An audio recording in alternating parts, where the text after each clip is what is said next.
Good morning and welcome to the Appeals Committee here in the West Committee Room at Council Building 510 Main Street. It is Wednesday, October 23rd, 2024. And my name is City Councillor Vivian Santos of the Point Douglas Ward. I will be your chairperson today. Just before we get into the meeting, I would like to explain a couple of things here. For the people who are viewing online and as well as people in the gallery. You'll see that myself and Councillor Edie, as well as Councillor Wyatt, are currently the members on these appeal committee. We're in our appeals rotation. So as the community services is on the appeals rotation, I became the chair of community services back in July of 2024. And during that time, there was no motion to council to appoint a fourth member to that committee. Therefore, the committee stands was 3 people.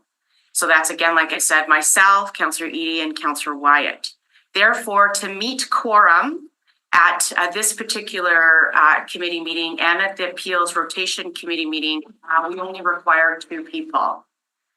Therefore, I did get notification that Councillor Wyatt is unfortunately not able to attend this meeting due to business. But before we move into motions, I wanted to note that we're meeting on Treaty 1 territory of the homeland of the Red River Métis Nation that we have the privilege of living on. I also want to acknowledge our ancestral territory lands and that our drinking water comes from Shoal Lake Band number 40 in Treaty number 3 territory, as well as our neighbors in Treaty 5, where our hydroelectricity comes from. I want to introduce our members of the public service, Brendan Harris, who's our committee clerk, as well as Dylan Chislund, who is our senior planner from PPND. We also have Councillor Edie with us, who is from the Mynarski ward. I believe we don't need to move motions of previous meetings, do we? Yeah, I'm about to move the minutes. It's okay. And then you can also move the minutes for Councillor Wyatt's. I'll move a motion for Councillor Wyatt to be forgiven for, I think it's personal business that he's on. Yeah. Correct. Okay, all those in favor? Aye. Aye, and that's carried unanimously. And I just wanted to make a statement, Madam Chairperson. I'm sitting here with a cold because we would not have achieved quorum without me being here. So please bear with me if you hear me coughing too much. I move to read and confirm the minutes of the appeals meeting September 25th, 2024. To be ready to confirm. All those in favor? Aye, and that's carried. All right, Brennan, go on ahead. Thank you. In accordance with the City of Winnipeg Charter and the Development Procedures Bylaw, the process the committee will follow is the appellant will be heard first, followed by those in support of the appeal. Next, those registered in opposition are heard, followed by those registered for information. Finally, the appellant may return to speak in rebuttal to comments made, however, no new information is permitted. Please note that when your name is called, it's your opportunity to speak, however, you are not obligated to do so. For a more in-depth overview of the public hearing process and other information pertaining to what happens before, during, and after a public hearing, please consult the City Clerk's Department website. Please note all public hearings are recorded and will be a part of the public record. Should you have any questions after the hearings have concluded, please contact the City Clerk's Department. Item 1 is an appeal against the decision of the City Centre Community Committee to approve a variance for 1811 John Brebeuf Place under file DAV 158686A/2024D. Members of the committee, please note additional communications were received in support of and in opposition, which have been distributed to all members of the committee. All participants have been muted and will only be permitted to speak when called upon. Once you've been heard, you can either remain in the Zoom meeting or leave and continue to watch live via the city's YouTube channel. If any participants are currently watching the live meeting on YouTube now, please mute your audio player. I'll turn it over to the planner for a brief overview. 1811 John Brebeuf Place is located in a decommissioned railway corridor on John Brebeuf Place in the J.B. Mitchell neighborhood of the River Heights Fort Garry ward. It's in an established neighborhood, mature community policy area as designated in Complete Communities 2.0. It is zoned RMFS, residential multifamily small. The applicant has proposed 3 townhouse buildings containing a total of 40 dwelling units. And they require variances for this. The variances include the following: a building height of 38.5 feet instead of 35 feet, a lot area per dwelling unit of 1,160 square feet instead of 1,250 square feet, no building foundation landscaping along a facade facing a public right-of-way, parking spaces within 10 feet of a window to a habitable room where the sill is located 5 feet or less from grade, and the establishment of an accessory parking area to permit a front yard of 10 feet instead of 20 feet. The variances, along with a zoning agreement amendment, were approved by the City Center Community Committee earlier this year.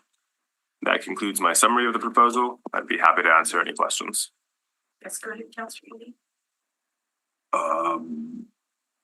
The 20 feet, was that established by the measurement of any properties adjacent to it, or is that just the minimum in the zoning bylaw? It would just be the minimum in the zoning bylaw.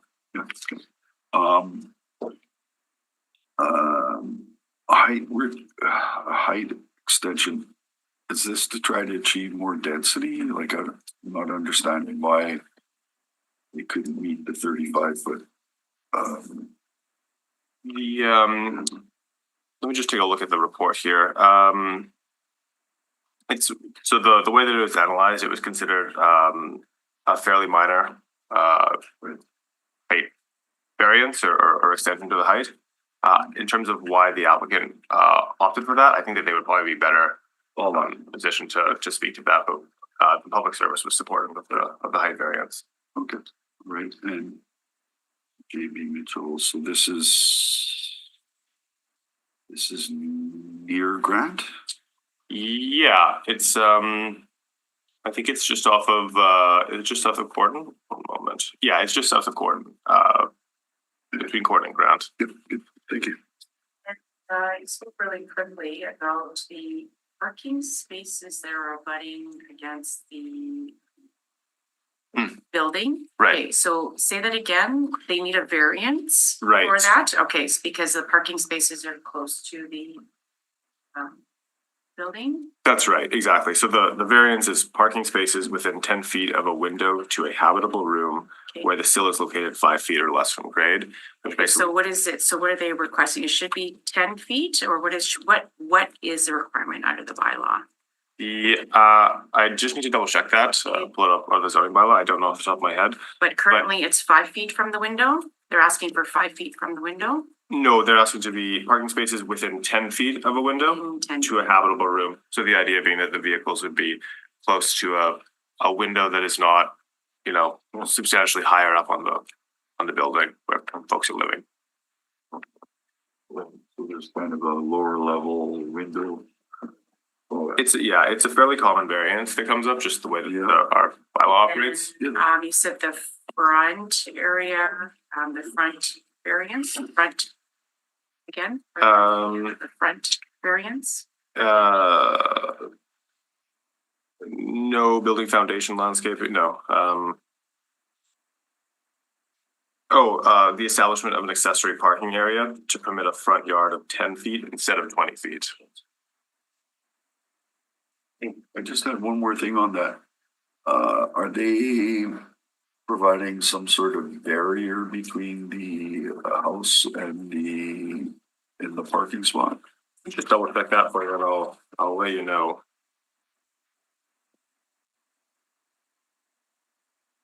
At a minimum, there should be at least a wheel stop there, but are you asking because there's a fence or something? Well, that's what I'm saying. So, I guess there's been no plan approval yet, right? Where's the plan approval going on this one? I don't know that there is a plan approval requirement because the condition on this is that they be built in substantial conformance with the provided plans.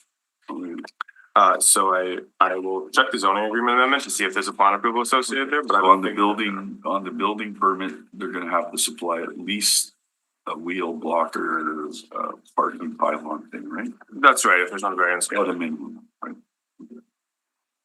But that would be under the building permit though. Is that right? I'm actually not certain about that. I guess I I don't message think the you. zoning bylaw itself specifically says there needs to be. When the wheel if block. You get a variance from a distance from a window that you have to put in a parking bylaw. I don't think that's in the zoning bylaw. Right. So I can double check that for you if you'd like, and I'll send a message to Holly. Okay. You could ask or check it, but yes. Maybe I think there should be some kind of barrier if they're 5 feet from there. You never know, you could be having a bad morning and whatever. Anyway. Okay, seeing no further questions, and you're gonna verify some of those. Yes, that's right. Questions that we have, okay, sounds good, go ahead. So this time we have had Leona Murphy registered to speak as an appellant on the file. Leona, if you'd like to come forward, you can come to the front. You'll have up to 10 minutes to make your presentation after you state your name. Just at the front here. If we can get you at the end of the table there? Yeah. If someone could guide her there, that would be great, thank you. Have a seat here. Morning, My name is Leona Murphy. welcome and thanks for coming today. You have 10 minutes to speak to the variance of a 1811 John Rebuff Place. Go ahead. Yes, I have lived on 611 Centennial since the 70s. When we moved there, the Prairie Dog Central was still going by. Now we've had several companies that have wanted to build. A lot of them have not proceeded. But with this company, what I find is things were not open. We were kept in the dark. Signs were put up behind fences.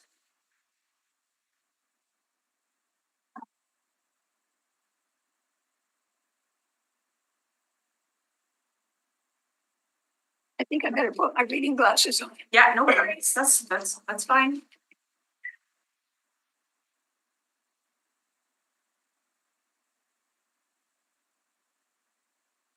Okay, the townhouses on a narrow rail line, they're too high, they're too many. We're concerned about sewer lines. Everybody's concerned about traffic, property value, and possibly other amenities. The company has not been upfront with us. Signs behind a fence, a list of pro names, 14. They do not live on Centennial Street.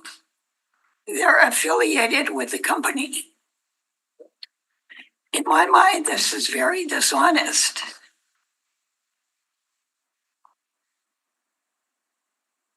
I don't think this company should be allowed to go ahead when they're being dishonest with the people living on Centennial Street. That is all I have to say. I think there'd be some questions for you, so go ahead, Councillor Edie, with your questions. As I understand it, you're personally, See, it's hard for me Opposed. to hear you.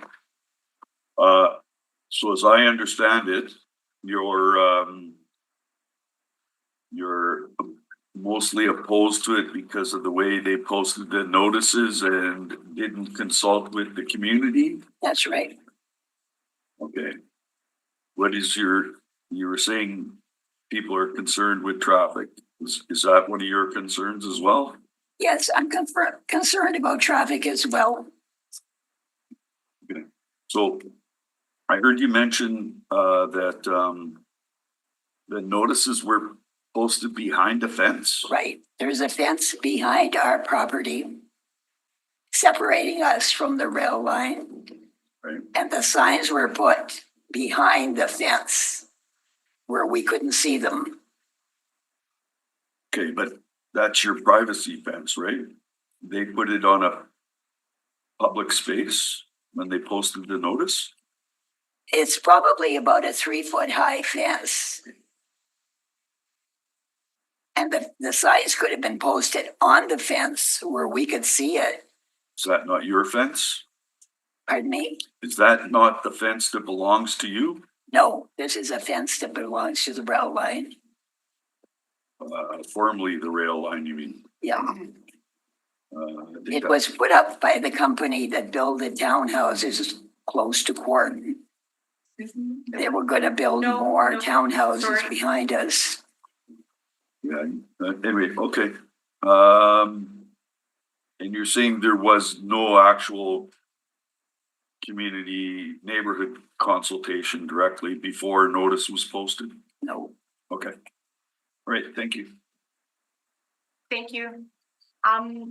Just so the gallery's aware, if you wanted to speak, and you have not registered, by all means, you can definitely register to, speak, in support of the appeal or against the appeal. Have you registered to speak? Yes, okay, then you'll get your opportunity. Okay, thank you. So at this time, I will call forward Gail Henry to speak in support of the appeal. You'll have up to 10 minutes to make your presentation after you state your name. No. Hi. Gail Henry, Okay, perfect. and I live halfway down the block between between Cordon and Brebeuf. So right directly where the development will start. Just to clarify what Leona has said, the fence that you're talking about is the property of the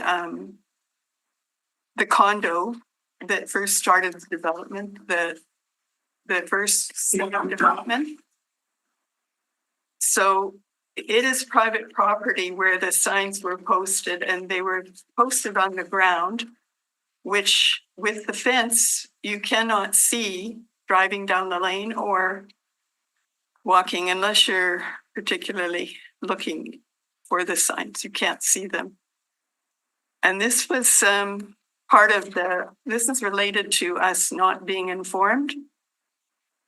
I was first aware that this development was happening when the CBC, Cameron McLean, showed up at my door with a cameraman and asked if I would comment on what was going on behind. And I said, well, tell me what's going on, because I don't know.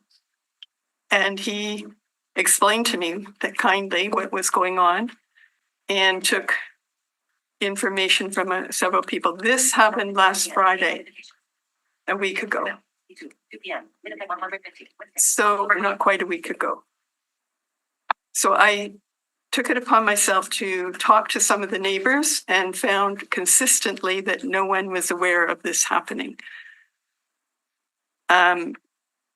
A lot of the neighbors said that they would respond, and they took the information that I got from the city and I hope they did some responses to what was going on there. The big issue for me is the traffic and the density, the big issues, the density of the population that will be living there. It appears that there's nothing but concrete and buildings. And it just does not seem like a very safe place for families to be living. The traffic issue was very clearly defined to the city in several letters by Mr. Strachan, who I just met like this week. I also talked to a lot of the neighbors who are not happy about it. They've got children going to the school. Some who say that parents drive their kids to schools so that they will be safe. There are 2 schools in the neighborhood. One is Brebeuf, and the second one is JB Mitchell. No, they're both elementary schools. And Mr. Strachan's 2 letters, I think they clearly indicate there is a traffic problem on our street. I had an ambulance waiting to come down because they thought I was having a heart attack. And I thought I was, and it couldn't come down our street because there was traffic coming from Kenniston down our street, all the way from it was backed up from Gordon to mid-Centennial. And the ambulance could not get down the street. So if things like this are happening, and I've heard that they're happening daily along Brebeuf, near accidents and accidents, there's something really wrong with the congestion in the area. So a 3-story building, 3 of them, with a total of 40 residents brings at least 40 new cars in and a whole bunch of kids. That's not all. The next step will be to do the decommissioned rail line between between Brebeuf and Grant. And if they start building in there, that's going to be another huge issue. Because that'll be another 40 residents with how many people? Maybe 3 per resident, per apartment. It's just beyond my comprehension. There's also several, on Lanark, there's several buildings between Lanark and Brebeuf, which are all apartment buildings. One of them is a high rise. All of those buildings have people in them and cars associated with it. If you approve this, you're asking for some serious problems with traffic in our area. Thank you very much. Just hold on, I do have a question. Go ahead, Councillor Lee. So there was some kind of construction on Keniston that they were redirecting traffic, or the traffic No. decided to use Centennial instead of Keniston? This is a daily thing, depending on the traffic that's happening on Keniston.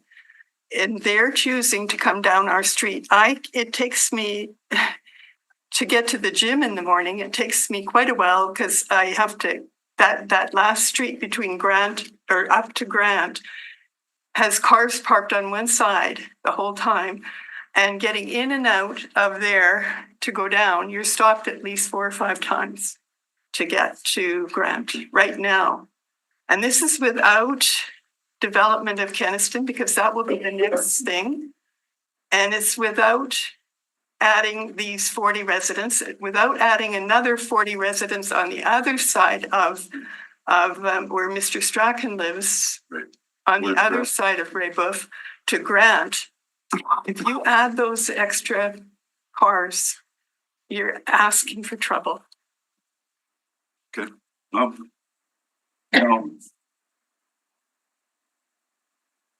Found it interesting about reporters, but was there not a big neighborhood concerns raised when the condos were built? Oh, yes, the first set? Yes, there were, but at least we were listened to. Instead of 40 residents, they put in 18 residents in the same place, in the same spot. And So, they created their own lane within the complex. So they made a lot of concessions. right, okay. Also I'm getting at here though is, so there's been development all along this former rail line now, all the way from Academy heading towards Grant and beyond. Further south. So I'm not understanding to say like, the neighborhood must know that that whole thing is being developed, right? Yes, Okay, but it's been on again, off again with developers. Mm. And depending on And- the, you know what? People get tired of all of this. Mm. I thought that when they built the first one, that they would use that as a template for the second one. And that's exactly what they intended to do until they found out that they weren't selling, or it wasn't lucrative enough. I don't know what it was, but they stopped the process because they had put up pipes in there to whatever, for each of the buildings. right, so Those blue pipes will now have to be removed because a new building is approved, and And they won't be useful for the buildings, but they did intend to do the same building. Is this the And- same company or No, it's- did they they- sell the land, did they sell service lots? They service sold the lots to lots. the builders? They sold the lots to another company. Right, okay.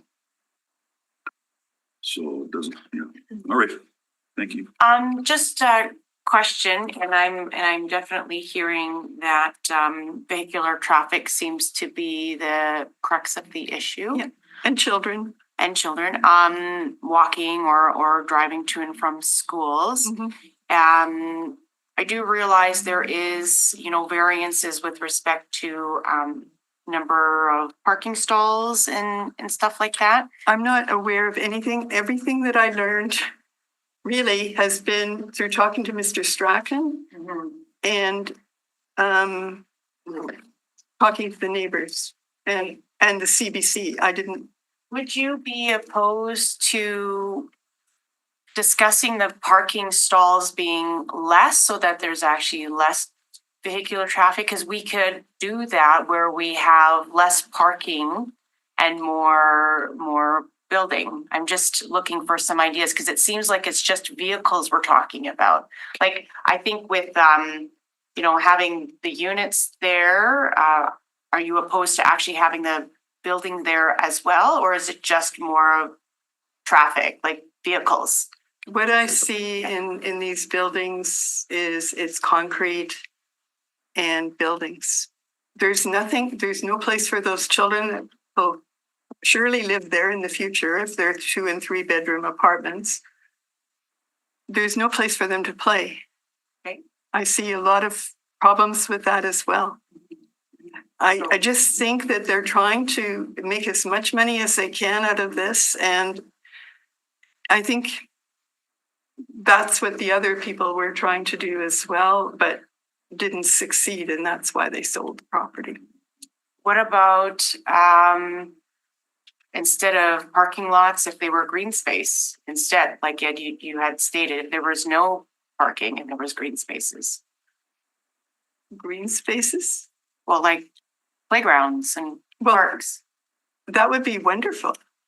If you're talking about just playgrounds and parks, that would be great. Okay. Yes, go ahead. I see you wanted to clarify something. Yeah, I just wanted to mention that the applicant has not applied for a variance to the required amount of parking. Okay. There's elements to the parking layout that they've done to accommodate parking on the site, but they meet their minimum required number of parking stalls. But I also don't think that we can require an applicant to seek less parking, to apply for a new variance. No, you'd have, is That- this a it's result not of a posted hearing on the the- subdivision or no? Well, What is They this have- application? this is a variance application. Just a pure variance application, right? Yeah, no No exactly. subdivision involved or anything? There was a zoning agreement amendment Yeah, you that can't accompanied change this. that. I can't vary the parking lot. No, like we couldn't say that, say they want 100 parking stalls, made up number, but we couldn't say, actually, you have to provide much less than that, Right. because that hasn't been posted publicly, that hasn't been advertised in the way that meets our charter requirements. Okay. So we can't force them to do less parking. I'll ask more questions later, but Sure. the fact of the matter is they're building homes and each family, whether there's parking or not, they're gonna have a car. Get rid of the parking spaces and you got a problem because then they're gonna be out on this parked on the A street. differing opinion. I have a differing opinion on that. Well, I'm glad you do, but you should look at reality. Anyway, I have a question. Where's the closest park? There's a park at the school, JB Mitchell, which is, Couple blocks Yeah, east of couple there, right? blocks, Couple yeah. blocks east. mhm. What's there used to be a school right on Grant. Is that, It's still there. is that, It's, what school is that I one? think it's a daycare now. Oh, it's just daycare? Mm-hmm. Is there kind of a playground associated? Yeah, there is, but it's for the daycare. I think my understanding is it's the Okay, daycare. only the daycare, okay, Well, maybe after hours for the others. I don't know. okay. So So there's no, right? All right, thanks. Thank you. So that concludes those that we had pre-registered to speak in support of the appeal. Just to confirm, is there anyone in the gallery who would like to speak in support of the appeal? Seeing none, we can move on to those in opposition. We do have the applicants here with us. First, I will call forward Brendan Salico. Brendan, I'm just asking you to unmute and turn on your camera. And you'll have up to 10 minutes to make your presentation. Perfect. Thanks so much. I'll just share my screen here.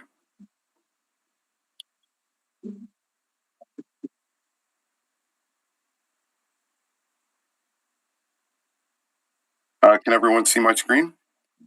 Yes. Yes. Okay, perfect. My name is Brendan Salico. I'm a planner and partner at Landmark Planning and Design, and I'm joined in the room here with my colleague Brendan Johnson, and then joining you in person, our colleague Barak Eldebous. And before we get started, we want to thank the committee, the administration, the clerks, and the applicants for taking part in the civic process, which is always appreciated. Apologies in advance if there are any technical difficulties, as we are joining remote from out of the country. In terms of the project team, Paragon Design Build, they're a local Winnipeg builder and developer. Affinity Architecture led the building design process, and our firm, Landmark Planning and Design, we led the planning, stakeholder engagement, and development approvals processes for this project. In terms of the site context, as was described, the site is approximately 46,000 square feet. It's bounded to the north by the existing townhomes at 1810 Cordon, to the east by Rear Lane and then the Centennial Street homes, to the south by the John Breitbach Place terminus, and to the west by the Carpathia Housing Co-op. Here's just an overview looking towards the northwest, where you could kind of see that neighborhood context. There is quite a bit of green space within close proximity to the site. There's a forested area directly to the west before the housing co-op, and then we're surrounded on two sides by townhouses, and then directly to the south, there's an approved 3-story development just south of John Breitbach Place, and then of course the rear lane before those homes on Centennial. The crux of what we're asking for today is that the committee reject the appeals. This proposal received full support from the Public Service, and then of course by the City Centre Community Committee back at the public hearing on September 5th, 2024. The zoning agreement amendment that received recommended approval will allow for this site to be developed at the RMFS standards, which is what the site is already zoned. So we're not asking for a rezoning, and we're not asking for a subdivision here. This site was already zoned as RMFS. The requested variances, as noted, are minor, and generally the two ones that we've heard most about as part of that appeal process was lot area per dwelling unit or density and building height. These two variances were requested in order to have a more efficient site design, which we'll describe shortly. And both of these variances are within a 10% modification of the dimensional standards. So essentially, we're asking for a 3.5-foot height increase and 3 additional dwelling units. Those are what the main variances relate to here. Brendan, Oh, yeah. you are cutting in and out, so maybe if you could just turn your video off for now as you Perfect. go. Yeah, so that we could just hear you. It will do here. Let's see. Yeah, you're good on the proposed design, but you're just cutting in and out. But can you share your screen, or how does that work? Yeah, there we go. How does that? Is that better? Now you do have access to this presentation in the link that I sent. Yeah, but the gallery won't be able to. There you go. That's perfect. Yeah, See if this works. excellent. Thank you. Thanks for that heads up. So in terms of the proposed design, just so we're all on the same page here, is that it is 3 stacked townhome buildings. One has 16 units and 2 have 12 units, 40 dwelling units total as noted. 10% would be affordable under CMHC MLI Select programming. There'd be surface parking, 48 parking stalls, again, not asking for a parking variance. There'd be bike parking and then new landscaping on site. Here's a view. You've got west at the top of the page and north on the right. Again, just putting it in that local context. And then here we have north at the top of the page and east to the right. You can see that these aren't huge townhouse buildings. They're within the context of the existing development.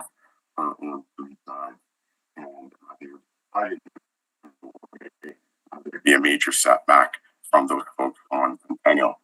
Here's a view looking towards the southwest. You can see it within that context again of the neighboring townhomes, as well as some of those setbacks. See the three buildings with the black roof. Those are the buildings.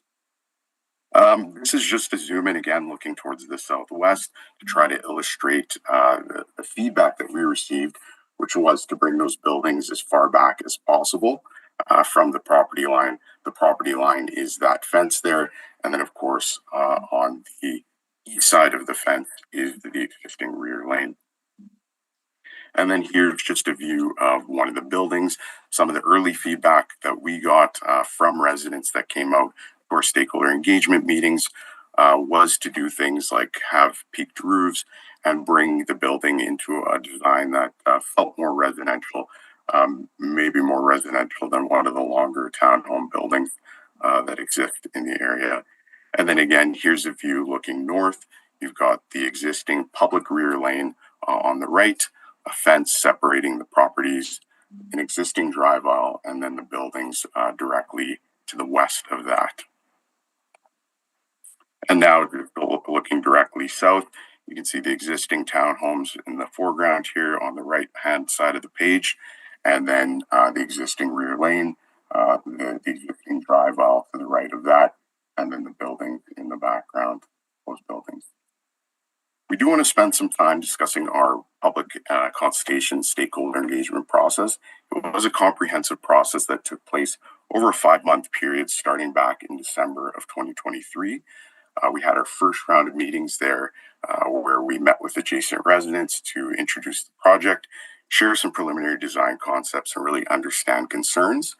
There were hand-delivered letters to folks on Centennial that back directly onto the site, as well as notices delivered to folks directly to the west, to the south, and to the north as well. There were a total of 86 letters delivered in both the first and second round. We came back for that second round in March of 2024, where we met with residents again and stakeholders to introduce a preferred concept, continue to receive feedback, and then share the concept, which we ended up applying with. Again, in terms of notification, there was a newspaper ad in the second round, hand-delivered notices again, and then direct emails to all those who had participated in the first round. Only after that engagement process was complete, where we understood concerns, try to address them through planning and design, and mitigate potential impacts. Only after that process did we actually submit our development application, and that was back in April. We'll talk briefly about the variances which have been appealed. So again, we're requesting a building height of 38.5 feet instead of 35 feet. So this is an addition of 3.5 feet, 10% increase. The proposed housing typology is stacked townhomes, and what this height variance allows us to do is to provide more light by having larger windows for those basement units. There were some concerns noted in one of the appeal letters about shadows, and due to the height, go to the next slide here. Due to the building height, the existing mature trees directly to the west, the orientation of the buildings, and the substantial setbacks, the shadow impacts on adjacent properties are minimal. And typically we don't do shadow studies for 3-story buildings because any home in the city can be built to 3 stories or 35 feet. But because that was one of the concerns, we went above and beyond, and we actually did shadow studies for this proposal. Appellants did note concerns about privacies as part of the concerns for this proposal. So there is that existing tree area of about 100 feet in width, which serves as a natural buffer between the site and the housing co-op to the west. The proposed development, again, complies with all the required yards for townhomes in the RMFS zoning district. except for that minor front yard variance, which is actually only to the parking, not to the building itself, and doesn't have an impact on adjacent homes. And then there are substantial setbacks provided to the homes on Centennial Street due to the provided east yard, that double lane configuration, as well as the rear yard of the homes on Centennial. So as you can see here, we've got west at the top of the page, north on the right. You can see we took kind of the closest home on Centennial, and the setback from building to building is about 79 feet. Some of the homes have a larger setback than that of about 80 feet. And then to our property line, again, it's about 29 feet, which is much wider than the zoning bylaw requires. In terms of the density questions, so again, we are asking for a density variance to go from 37 dwelling units to 40 dwelling units. It makes for more efficient buildings where we can have 16, 12, and 12. Makes the buildings more buildable. And the increase in density doesn't result in additional bulk or massing. And again, in terms of those questions about parking, the parking exceeds the requirement of the zoning bylaw for 40 dwelling units. There was also a comment about traffic. We work closely with the Public Works Department on all of our applications, both before we submit an application and during the circulation process. The Public Works Department confirmed early on that a traffic impact study wouldn't be required, nor would any traffic calming measures be warranted for this proposed development. Public Works did not note any safety concerns with the proposal as well. This site doesn't access the rear lane that the folks on Centennial have. There's a private lane on site, which has direct connections to both Corden to the north and John Brabeuf to the south. And it's anticipated that traffic generated by the development would be dispersed by those two means of access. Brendan, your 10 minutes is up. Do you have a couple more slides to go through? Yeah, just 2 or 3 more here. So I'll wrap up. Thanks so much. Do you need maybe a minute or 2 minutes? Yeah, a minute would be great. A minute. Councillor Edie, do you move extension I'll move. 1 minute? Okay, all those in favor? Aye. Carried. Go ahead, Brendan. Perfect. So yeah, just following up on the traffic, none of our variances relate to traffic. And there are several ways to get out of the site and travel eastbound, westbound, north or south. So to summarize, we feel this is an excellent proposal for John Brabeuf Place. It's on a site that's located in an area that's very well suited to support it. It addresses the policies of our overarching planning documents, our Winnipeg and Complete Communities. It would help redevelop a former rail line, which is another policy where we want to encourage the redevelopment of our former industrial lands. The requested variances, again, are considered minor. The 2 main ones are within the 10% modification of the zoning bylaw. There are no traffic or safety concerns noted by Public Works, no shadow concerns, which was shown through the shadow study. And then again, the proposal did receive full support from the Public Service and the City Center Community Committee. So with that, I just want to thank the committee for your consideration. We're asking that the appeal be rejected and happy to answer any questions that you may have. Just for clarity in the gallery, those who have earlier spoken, I believe the appellant, Yes, 2 of them, only Leona Murphy. only one appellant who is registered to the appellant is allowed to come back and make comments. You will get an opportunity. But right now at this juncture, we're allowing the applicant who is not supporting the appeal allowed an opportunity to speak. So we'll ask questions now. Go ahead, Councillor Edie.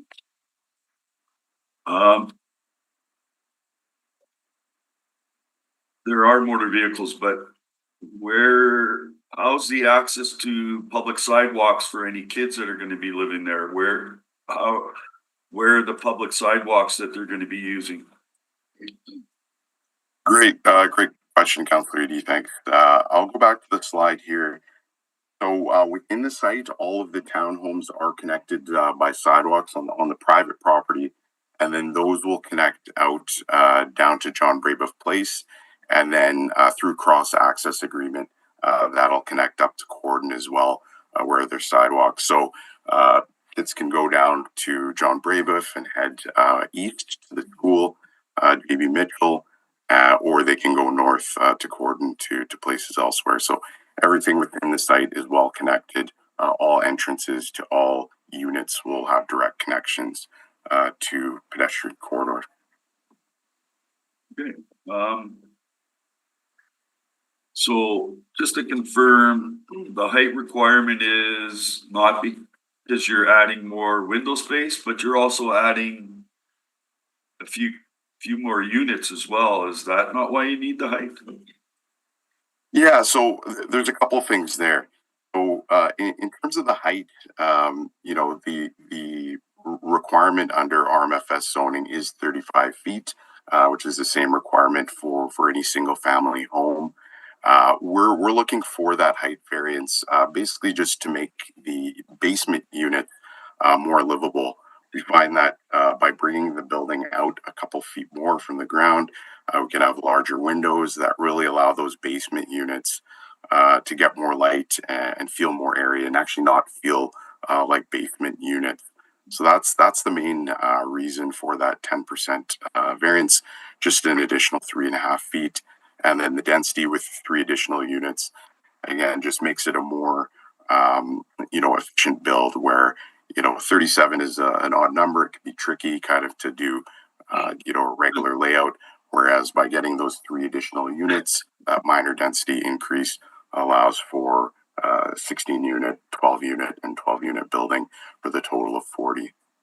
Okay. So given the basement units, which are the windows related to that variance, where you're getting 5 feet from a window, what are you proposing to do as some kind of barrier just in case a motor vehicle ends up lurching forward and maybe running into the window? What measures are you taking to ensure that a freak accident's not going to have cause a problem? Yeah, that's a great question. So there would be curb stops on each of those at the end of each of those parking stalls, and there would also still be a setback. So even though we're asking for a variance from the 10 feet, there still would be room there where the sidewalk would go. So there'd be a setback, and then there'd be curb stops to prevent exactly those types of incidents you're talking about there. So those curb stops will be at least a foot and a half high? No, generally they're kind of those concrete ones that you might see, Marking pylon. Okay.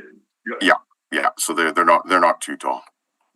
Yeah, I hear those SUV tires have a good chance to go over those. Anyway, I just was concerned about the safety of that. Now I'm going to get it. So the community consultation. Well, no, first let me address the posting the variance hearing notice. So I heard that it was posted not high enough, above 3 feet. Did you confirm with the public service that you properly put up your notification signs and so on? Yeah, that's a great question. So, in terms of the posting for the variance notices, the city has strict requirements of exactly where those need to be placed, and of course, the sign company, they put them up in those exact locations. So, when there's only frontage on one public street, which is John Brabeuf Place in this case, and then the rear lane, those are the locations where the city requires those to be posted. The city does actually send out inspectors to make sure that they are in the correct locations, and there were no notes received that they weren't in the right place here. So again, that is a city requirement. We as applicants don't determine where those posters go. That's something that is decided by the administration And when they send out the notice with where those posters have to go, we put them up exactly in those locations. So that's a city requirement, not an applicant So requirement. and you meet the height requirements as well, right? Yeah. Okay, now on the community consultation, was this, I don't know when the condo property was built, but the consultation that you did had nothing to do with that? No. So our consultation process, again, that comprehensive two-round process that took place from roughly December of last year to March of this year. This was with the new proponent.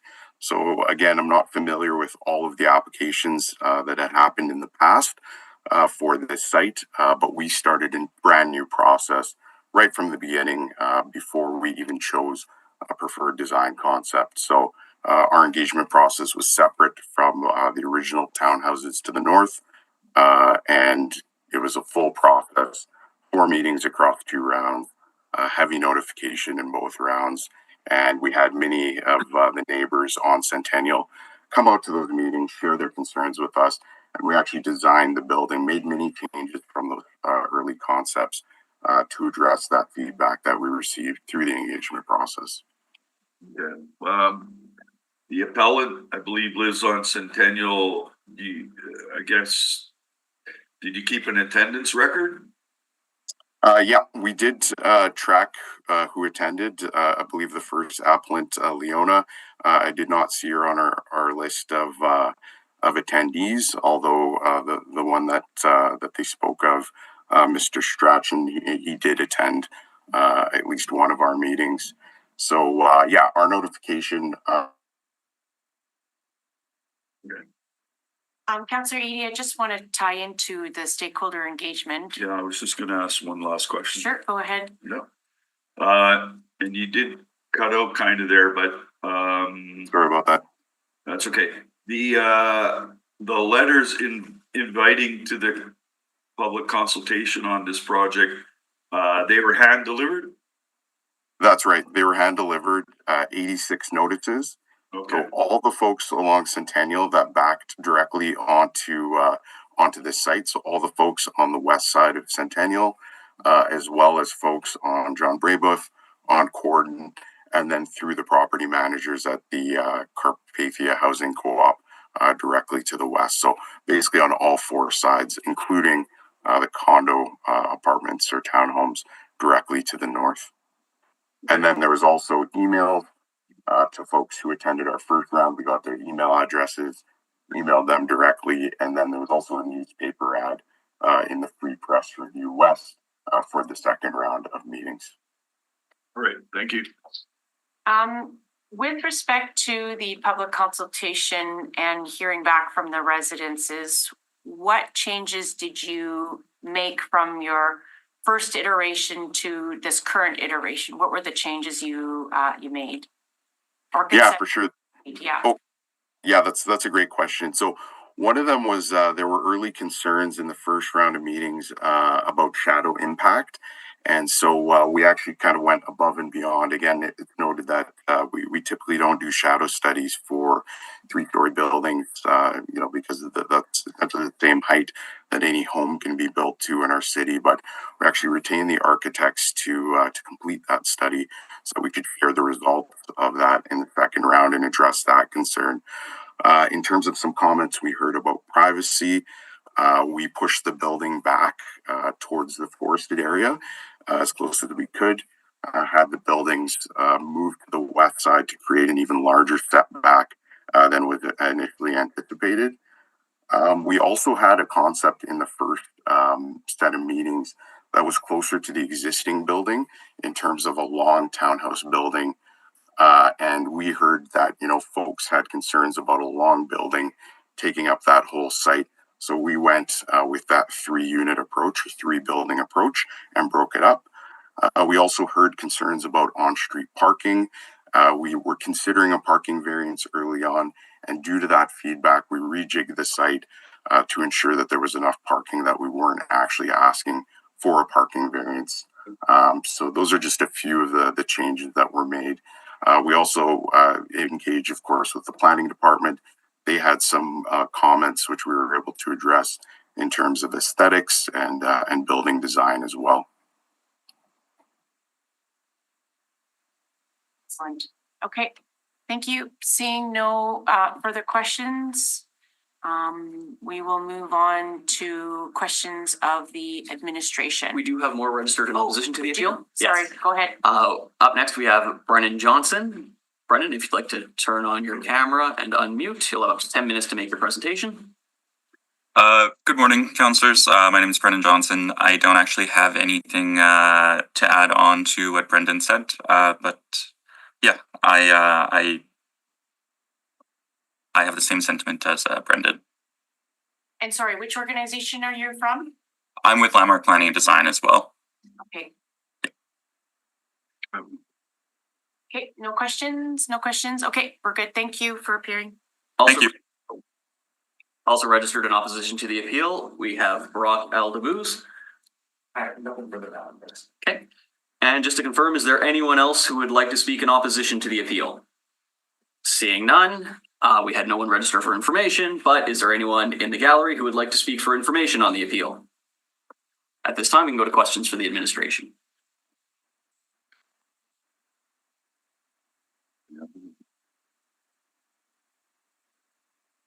Do you have any questions? Well, Councilor Lee, for the Let's just administration? confirm. Yeah. Let's just confirm because there's been accusations, so just want to confirm what they said regarding notice of the variance and hearing coming up. They did meet all requirements, did they? They did, that's correct. They required 3 posters, or 4 posters in total, 3 along the public lane, 1 on John Brebeuf Place. They were all posted and there was no concerns raised by the inspector who would have gone out and looked at those. That's all I have. Okay, so help me understand. Obviously, it's been a while since I've been at an appeals. So please bear with me with respect to the parking issue. Because I'm hearing from, the applicant that they've increased parking to deal with on-street parking. But then I'm also hearing from the appellants that there still are concerns about vehicular traffic because there is an increase in parking. So help me understand where we're at when it comes to the parking issue, because I thought we could reduce parking. Are you saying that if we, I know you're shaking your head, Councillor Edie, but please bear with me.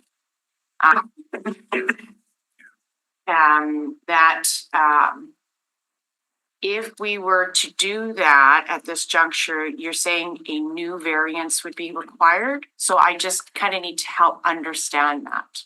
Right, so I don't know they're required to meet a basic parking ratio for the zoning bylaw. Yeah. If the committee were to say, we actually want you to provide X stalls less than you're currently showing on your site plan, that would likely or possibly trigger a requirement for a parking variance. And because that hasn't been posted on the site for our requirements here, I don't believe we can't force them to apply for another variance through this committee. Probably worth noting also the Public Works did not have any. I just double checked the report. There were no concerns with the traffic volume. It's only a handful of additional units that have been applied for through that density variance, and there's no none of the city departments have flagged concerns with the resulting ground barriers. Of course. Any other questions, Councillor Edie? Clarifications? There has to be, I'll just leave it. No, I'm good. Yeah, at this time, we can call forward the appellant to speak in rebuttal to comments made. Leona Murphy, you can come forward. You'll have up to 10 minutes to speak. Just note, no new information is permitted, so you can return to the front here.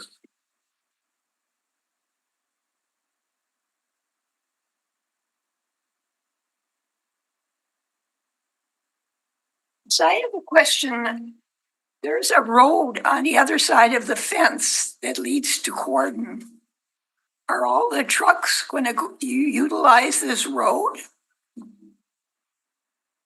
I'm not, Well, we can't really. you can't ask a question. You can't really ask questions, but you can definitely express your concerns as you have stated, right? So you can continue to explain why you're asking that question. Actually, I'll clarify it. Okay, I think you're referring to the private access road that there's already been built behind the condo. Yes. That's the road, so that is on the record, and it's privately held access road, right? So I can't answer your question, and it's too late for me to ask the builder that question. So Okay, but whoever it's meant for access for anybody owning vehicles on that property. okay, now It's okay. I thought this was a good question. Yeah. Because we're going to get the brunt of all the traffic that's going to be going back there down Centennial and down St. John Brebeuf, which is what happened before. And this was a big issue.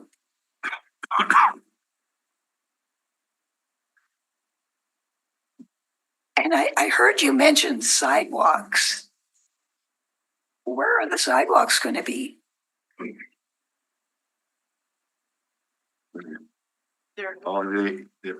The builder answered my question. Every apartment has access to pedestrian walkway on the private property. And then on John Brebeuf, there is a sidewalk, right? There is already a sidewalk there. Yeah, so they'll be using that once they get off the property that they're renting.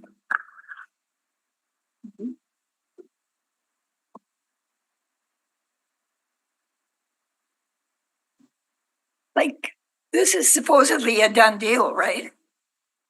We have not made a decision at this committee. But you do have an opportunity to continue to express your concerns from To what rebut you've what you've heard. heard. Yeah, to kind of talk about what you heard from the applicant, the landmark planning person that came and spoke and did a presentation.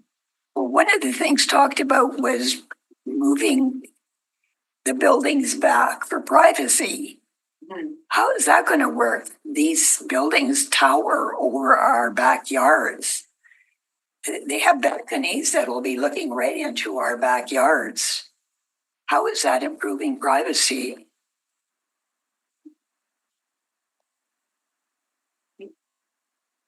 Any other concerns that you heard from the developer Well, or from the applicant from Landmark? I stated concerns when I first sat here about things, and they weren't really answered. Why was the company doing things literally behind our backs?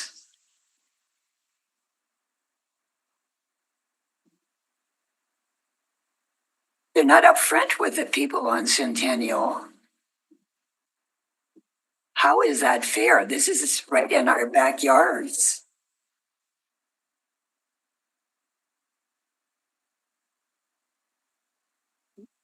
Any other concerns that you've heard or anything else you'd like to express? Got lots of time.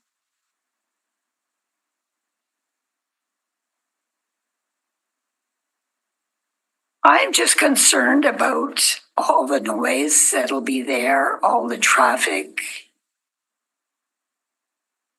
We already have traffic in the front yard. Now we're going to have traffic in the backyard.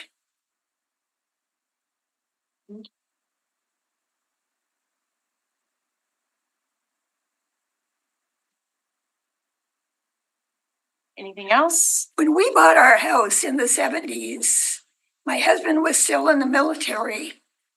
And he said, look, this is a great place to live, Leona. We only have a neighbor on one side, and they have a 6-foot fence. We don't have people in the back. We have a side boulevard. Now this is just all gone to pot.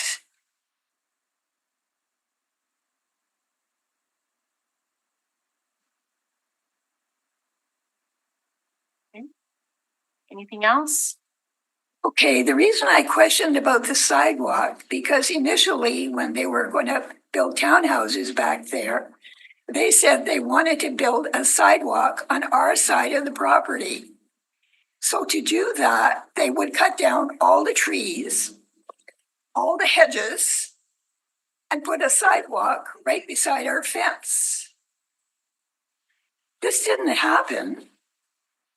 And they put the sidewalk on the other side of the fence. Only after we complained and produced pictures of all the trees and things that were growing there. So from the time we bought it till now, it's like a different property. The trees in the back have all been cut down. This fence has been put up, which children are trying to destroy by kicking it. It has all sorts of hedges and trees trying to grow beside it. And as a result, our back lane is getting narrower and narrower.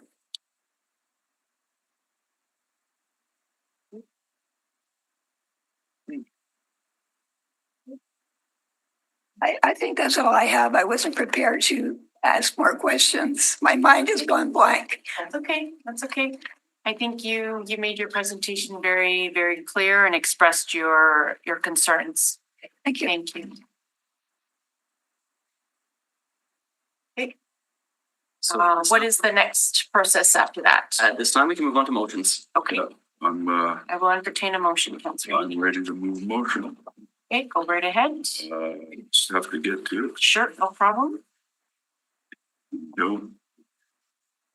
I move that the report of the Winnipeg Public Service be taken as read. All those in favor? Aye. Aye, that's carried. I move that the receipt of public representations be concluded. All those in favor? Aye. Aye, that's carried. I move that in accordance with subsection 247, 3 of the City of Winnipeg's charter, the variance is consistent with Plan Winnipeg and any applicable secondary plan. B, does not create a substantial adverse effect on the amenity, use, safety, and convenience of the adjoining property and adjoining area, including an area separated from the property by a street or waterway. C is the minimum modification of the zoning bylaw required to relieve any injurious effect. Relieve injurious effect of the zoning bylaw on the applicant's property, and D is not, or is compatible, sorry, the area in which the property is to be affected is situated.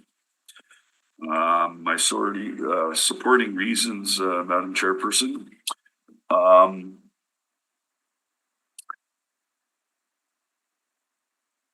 I think the density is modest enough for this neighborhood.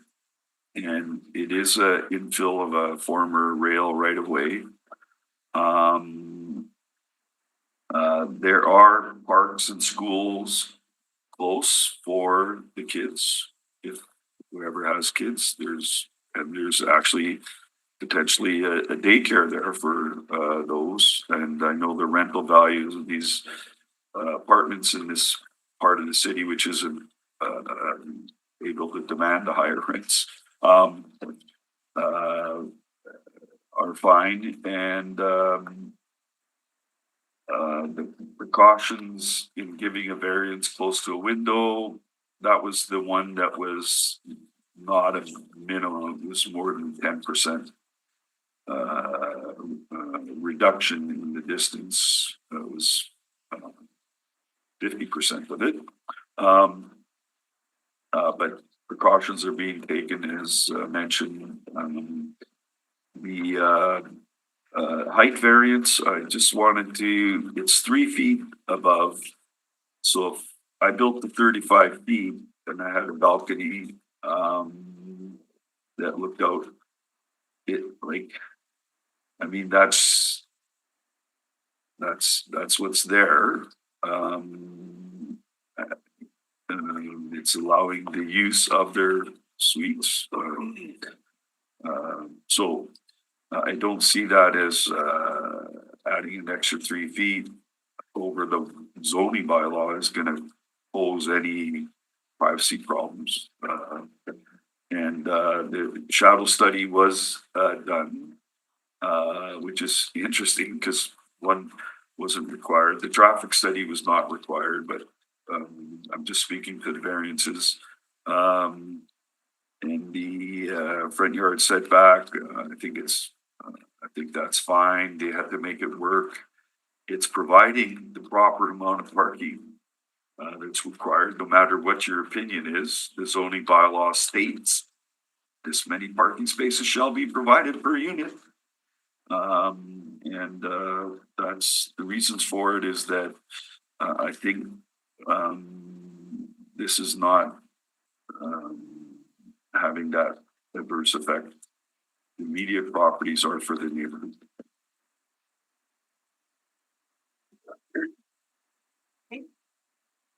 That's all. All right, excellent.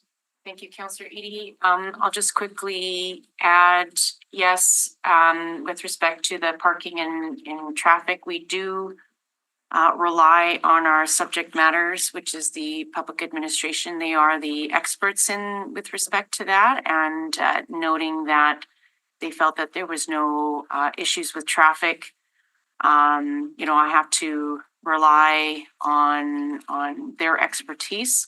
However, right, I don't live in the neighborhood, and I like to trust the public administration when it comes to issues like that. But I do want to express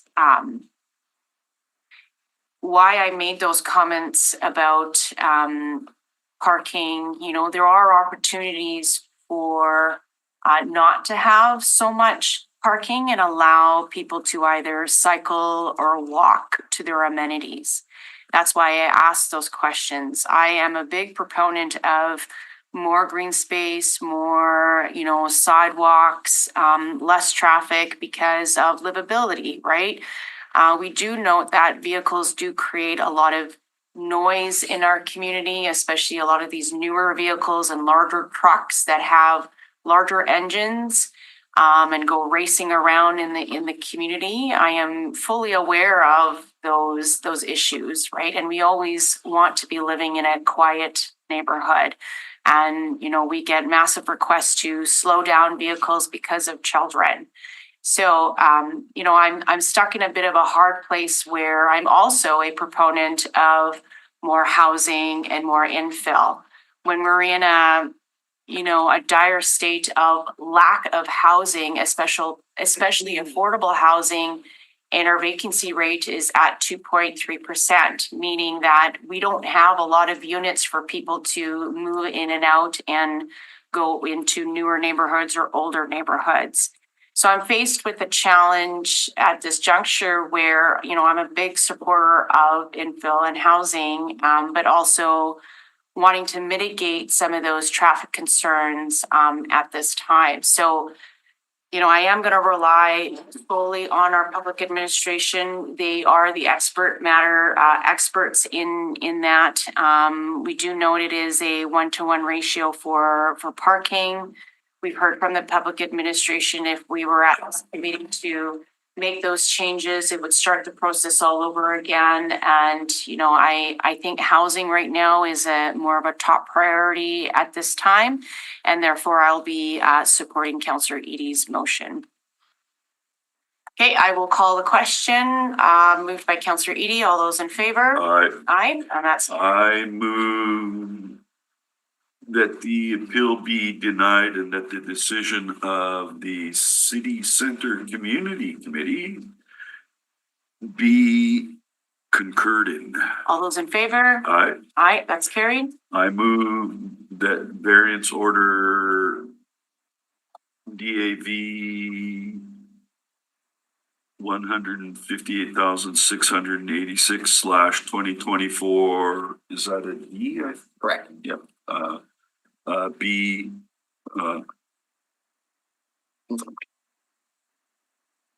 be confirmed. Okay, all those in favor? Aye, and that's carried.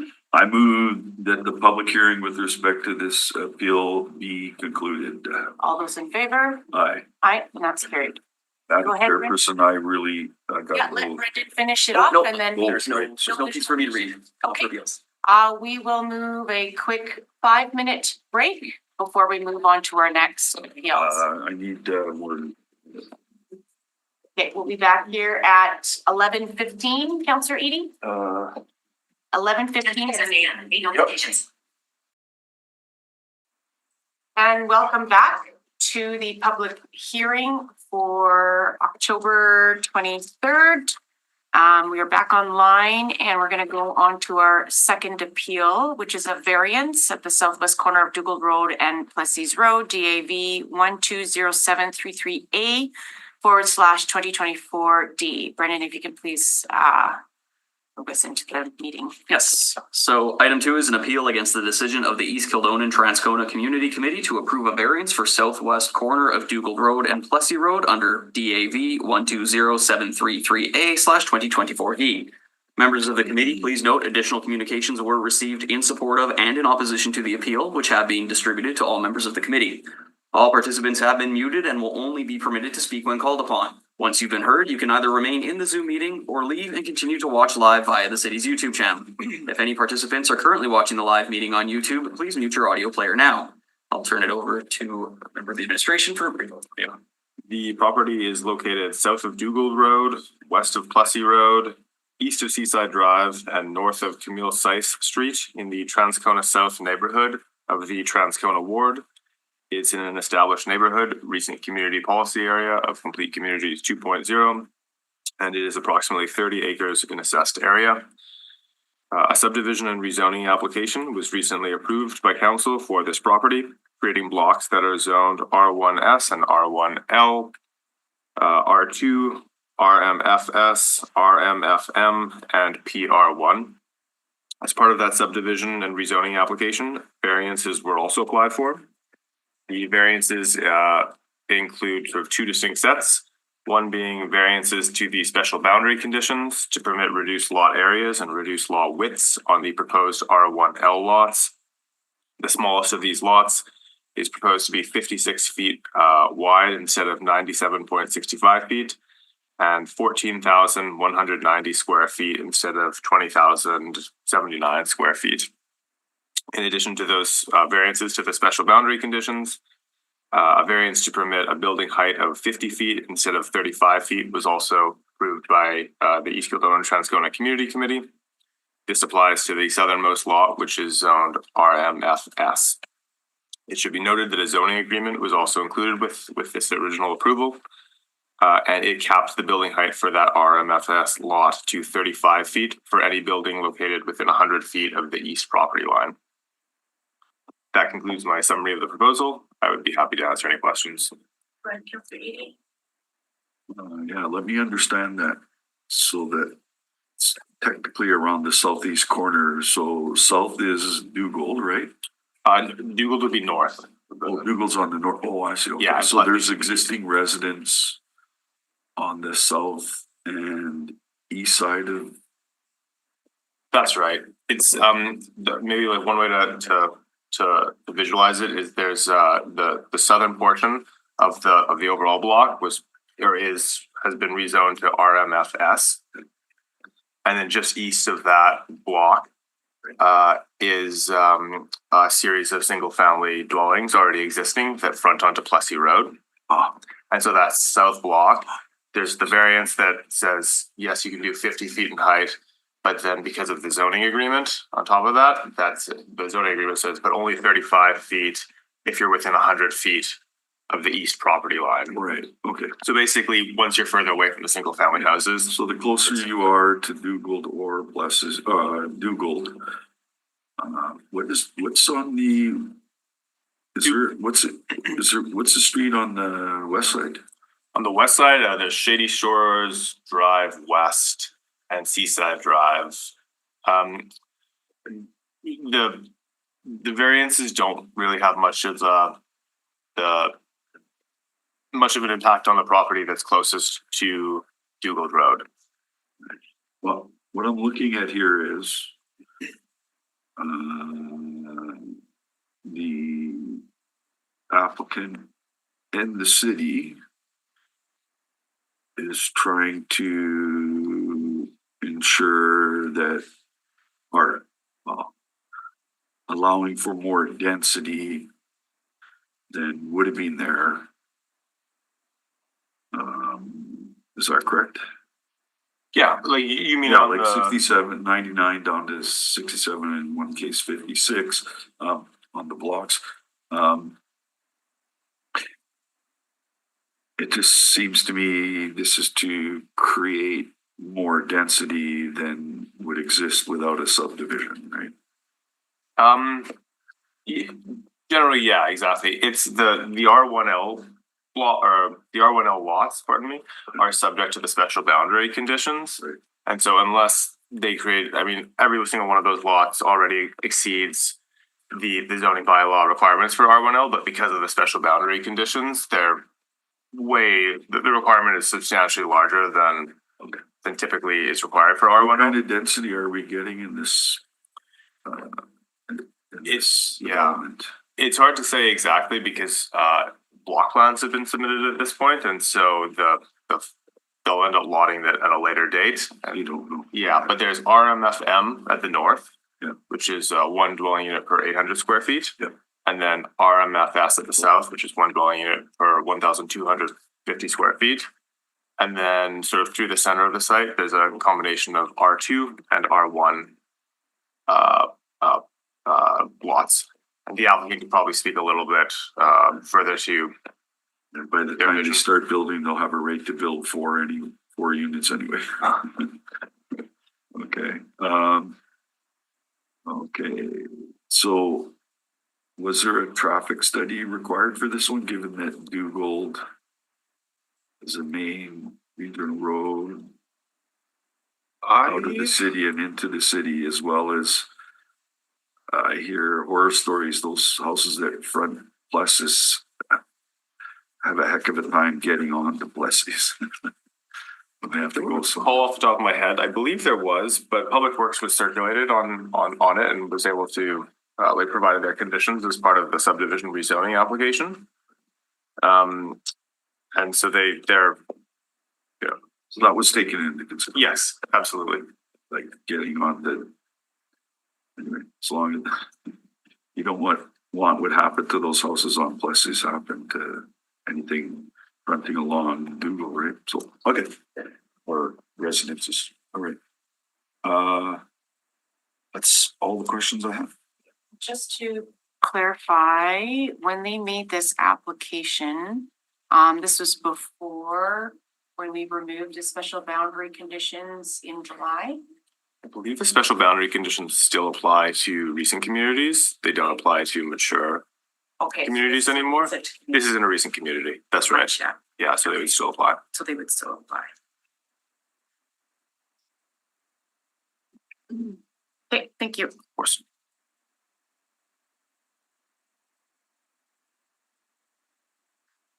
I don't think there's any other questions. Sorry. No worries. If there's no further questions, we can go to our first appellant. Joining us over Zoom, we have Dan Dygun. Dan, I'm just going to ask you to unmute and start your video, and you'll have up to 10 minutes to make your presentation after you state your name.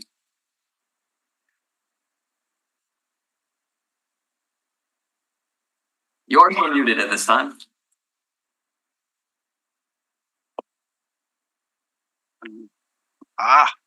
There, I clicked it again. Sorry. My name is Dan Deitchen. I do live on Wavecrest Cove. I've sent in a submission. I'm just going to go over it.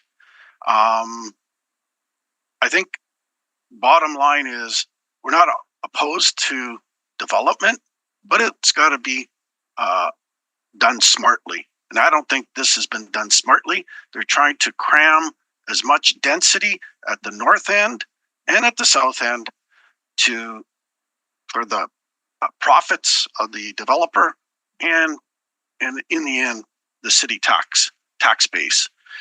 I'm just going to go over my presentation. It should be noted that this development is just an extension of the original Waterside Estates development that was started back in 2011-12. The subject parcel is surrounded and abutted by predominantly 80% single-family homes with an estimated a value of $34 million. Each one of these property owners has a significant investment and has a say to what is being built in the area. They're the ones that live here, and that includes me. I'm opposed in general to the whole development, but to this 35, going from 35 feet to 50 feet isn't compatible. And here are the reasons.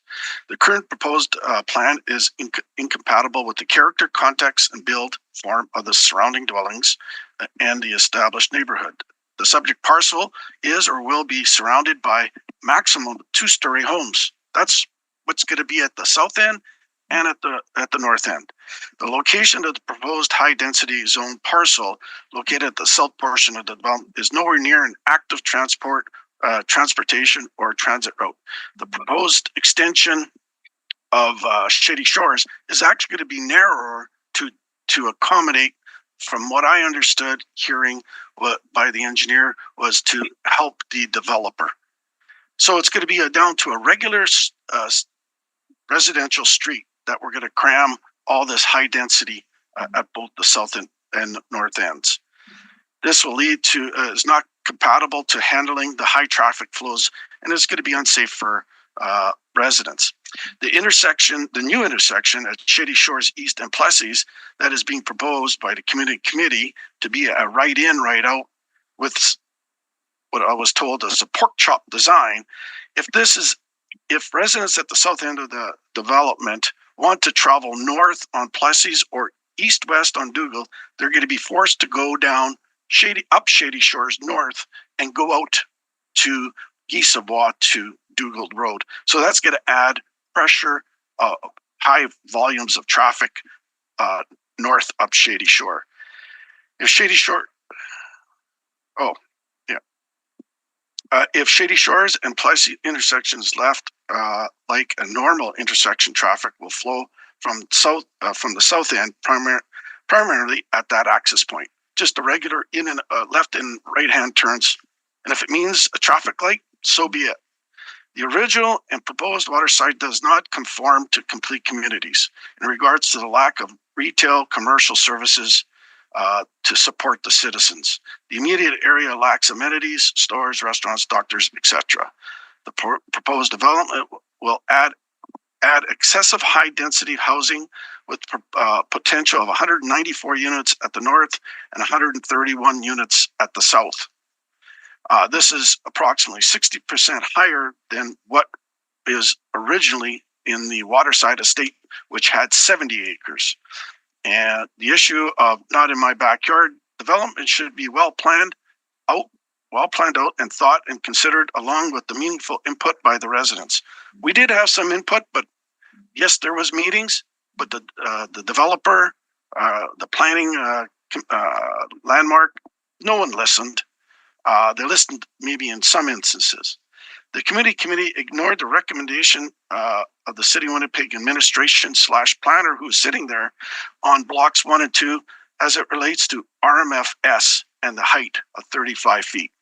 The planner suggested at both ends RMFS and keep it at that 35 feet, which is the same as I heard earlier today, is like our regular house zoning. In summary, overall, the proposed rezoning variance does not conform complete communities, character, change, and safety. It should be noted that a change in the property zoning does in fact change the potential value. It does increase as the higher density the developer gets, the more money he can sell it for. But it does have negative and positive impacts to adjoining properties. The councillor for the area insisted that the development at 701 Pandora be limited to 2 stories, where it had 35 feet allowance, but only 2 stories. I'm not going to read it all.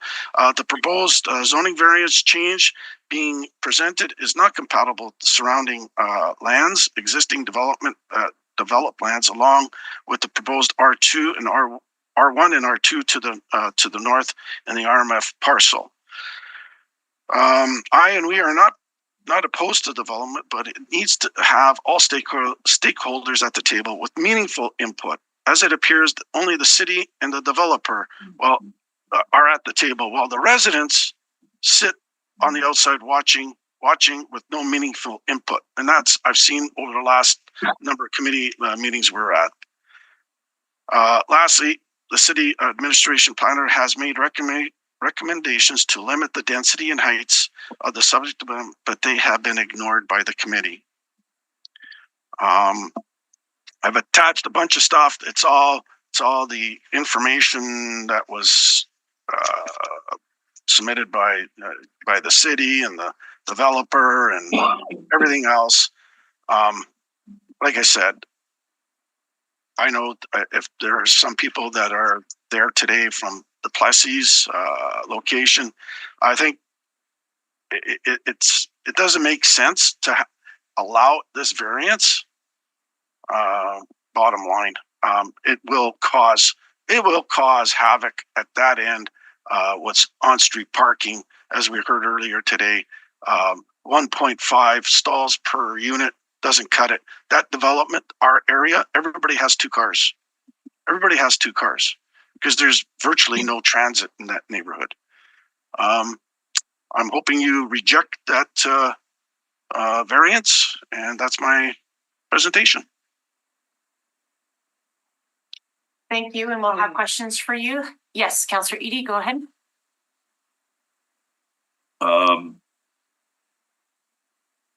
So I did ask the administration, I just want clarification. There is variances requested here, but it sounds to me like they're maintaining the 35-foot height close to existing residential lots. Is that not true? Well, if for half of that, I think, or whatever the size, I forget what the half of the, let's call it half of that parcel, they're limiting it to 35, but allowing 50 feet again along the tree line. But there are residents that live on the other side of that in the condos. Right. If you have zoning, RMFS, and you're doing it, keep it at that. It just means more, I guess, bottom line, you mentioned it in the other hearing, that it's just adding more density, and we don't need it there. We just don't. That area is already clogged. We got a good variation, but just to add more density doesn't make sense. Yeah, so just confirm, South Transcona is actually not a mature. It's a Recent community. pardon me? It's a recent community. Yeah, recent, right? And there's many more years of infill and development to happen, I think, in South Transcona.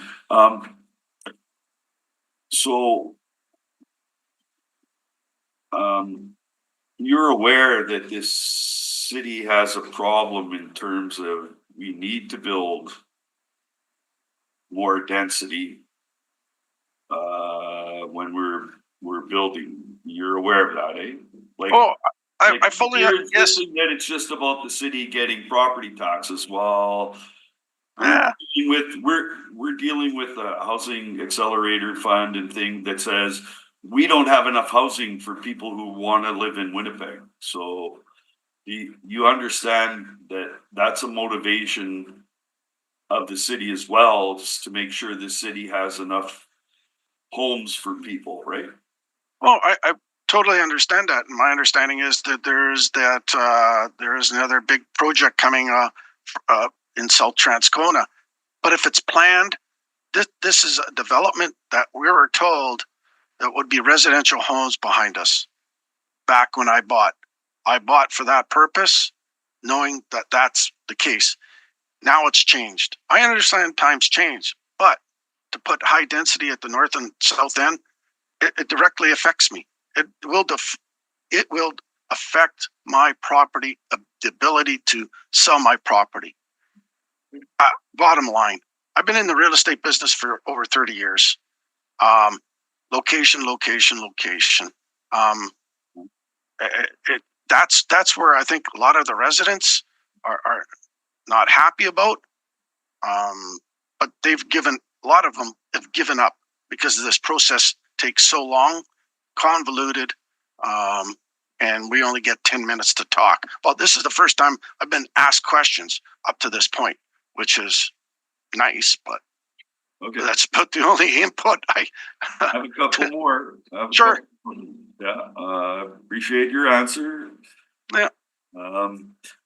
Now, the concept of density near regional roads, like right now, there's no service, but as the city develop it, there's an attempt to extend services, right? But I know there's problems getting onto Plessis because of the industrial area down a bit further south, right? So there's a lot of motor vehicle traffic on there. I'm just interested, you're very learned about where you live. Do you think there's going to be difficulty for a number of vehicles getting onto Dugald from this particular? I mentioned that in previous presentations. The traffic study didn't include this precinct. I forget the number, that the new one that Mr. Wyatt's working on, just to the east of this location. Didn't include that, and it didn't really include the one further down to the to the south of Plessis near Symington Yard. There is going to be, well, the truck traffic is going to pick up because they're just building that new industrial park. Right. Well, that's the RM of Springfield. Yep. Okay. Okay, but do you think, like, I'm not sure, is like Dugald Road fully developed up to Plessis? Dugald Road up to Plessis. Yeah. Plessis requires, Plessis eventually needs to have another lane along it, right? They can put in another lane. There was talk and proposed some ideas brought forth at some of the open houses for this development about twinning Plessis, but it's limited to go to almost Camille Cease and that's it, or just past Camille Cease, because it can't go any further. Right. Okay. And so just one more question about, so we're just hearing about the variances here. Yeah. You were in on the subdivision that happened at EK, East Kildonan Transcona Community Committee. When you're saying that this development, they're developing some kind of workshop to access to Plessis? That is what the councillor for the area suggested happen, that it's a right in, right out at Plessis and the new Shady Shore. Oh, that will, yes, right there. Instead of putting in maybe traffic lights or whatever, now that's gonna, a right in, right out is gonna force all the people in this block that we're talking about to go north along Shady Shore out to Guy Savoy, then to Dugald.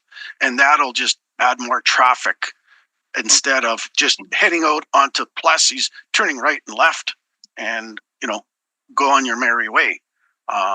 So that's an issue too. Now, it's not part of this variance, I guess, but this variance has more density. Density, right? Okay. Yeah, so. Okay. All right, that's all the questions I have, sir. Sure. Thank you. Yeah, I do have some follow-up questions, with respect to that, right in, right out.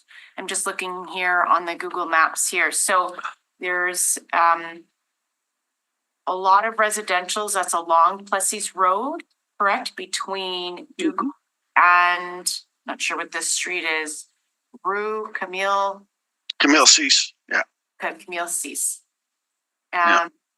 So what you're stating is the residences who will be in this new high density area will be forced to go down Shady Shore Drive west? No, it would be north. It would be the new part of the new development. Is there any, but you said they would be forced to go into the right in, right out. Well, if you lived at that end, and if you wanted to go to Dugald or, that way, you can't go left out of the development where they live. They'll have to now go up Shady Shore over to Guy Savoy and then go on to Dugald right there. If they want to go onto Dugald or they want to go north on Plessis, that's what the councillor was proposing, is a right in, right out. Yeah, I guess I'm not seeing that one street you're mentioning Guy Savoy. I don't see it. I see Debates, Rue Camille. I see. No, it's right at. That is the right in, right out. Guy Savoy is the right in, right out. No. The right in, right out. Sorry, okay, yeah, you can explain to me. He's referring to, in order to get onto Dugald, Guy Savoy from Shady Shores Drive, I think it's east would be the connection. And then there's one other connection, and not subject to these variances, but onto Plessy Road. There's almost like an S shape that runs through the development. But Shady Shore takes you to Plessis, right? No, not right now. Not right now. I don't see anything. I just see like an empty plot of land, a bunch of residences between these roads. So you don't have my presentation, do you? Then, unfortunately, I do not. I do apologize. Things come in last minute, and I get a lot of emails, so it's hard for me. Okay, no, no worries. I'll dig it up. I'm sure we'll have the applicant here to kind of better explain that issue and. But I do hear your concerns, because when I look at the Google Maps as it is right now, I can see some of the challenges. And there's no traffic lights at Dugald and Plessis? Oh, yes, there are. Dugald, Plessis, yes, there is. This is a major intersection. Okay. Yes. What about Rue Camille, Sis Street, and Plessis? Is there traffic lights there? No. Are there? That leads in. Oh, sorry. That leads into the industrial park. Okay, is there traffic lights at Guy Savoy Drive and Dugald Road? Yes. There's traffic lights there. Yes. Okay. And I took a bunch of notes here. And your issues with the height between going on the north and the south side, you had mentioned previously it was zoned RMFS, where the height was only going to be at 35 feet. That's correct. Okay, that was your understanding of what that property was going to be conformed to when you purchased your home. How long ago did you purchase your home? Oh no. Back in 2012, I had the house built, and I asked the developer what's going to happen behind us, and that behind us, which I live behind, or this potential development, is that, it's going to be residential homes, just like you see in the rest of our waterside estates. Right. Well, that's not what's happening. I understand times change, but it's the plunking in of real high density. Generally, that's along major routes. This is no major route here. This is this is going to be down Shitty Shore Extension from the north to the south will be narrower than what it is of going west east. So it's going to be a narrow, regular residential street to handle traffic, all that density at both ends, and plus the houses in between. Parking is going to be, to me, it's already crazy on Shitty Shore where next to where I live. It's always packed with cars because no one wants to pay for a condo. They don't want to pay 10, 15 grand for an extra parking spot. And if it's an apartment, well, they'll include one and they're going to park on the street because they don't want to pay the 30 or 50 bucks a month for no parking. So that's going to be the issue. We're an island in the middle of industrial, the property, industrial building. Everybody has two cars. Just everybody does. If you're a family, you got two cars because there's no bus service. Zilch. Well, very, very minimal. Just north to Shady Shore Drive West, there's a place called Edgewood Place, Broad Street Properties, 1, 2, 3 bedroom apartments. Mm-hmm. Are those 2-story, 3-story? Like how tall is that thing? That one's 4. That's 4 stories. Yeah. And that's facing Dugald Road? That's correct. And then you're saying that placement is appropriate because it's closer to Dugald Road. Yeah, that makes sense. That's exactly. Okay. Good. I'm just getting a better understanding and context of your community. So I appreciate you taking the time. Do you have any other questions, Councillor Eadie, before we move on to the next? Okay, thank you. You get to come back and rebut. Oh, sure. Thank you. Also here to speak as an appellant, we have Vincent Marlett. Vincent, if you'd like to come forward, you have up to 10 minutes to make your presentation after you state your name. Thank you.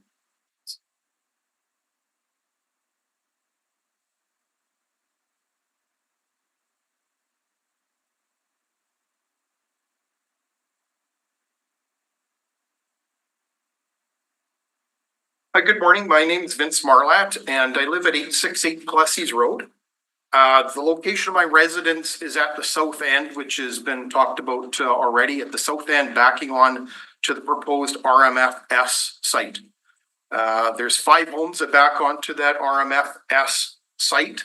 The existing zoning, just so everybody's aware, is been like that for 50 years that I've lived in that residence, and it is R1 estate. So we're talking big lots. We're going from big lots.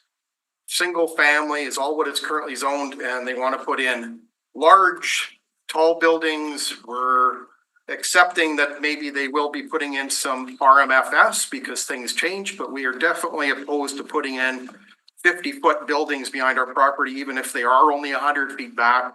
100 feet back, putting in 50-foot story buildings are not very far from my property line.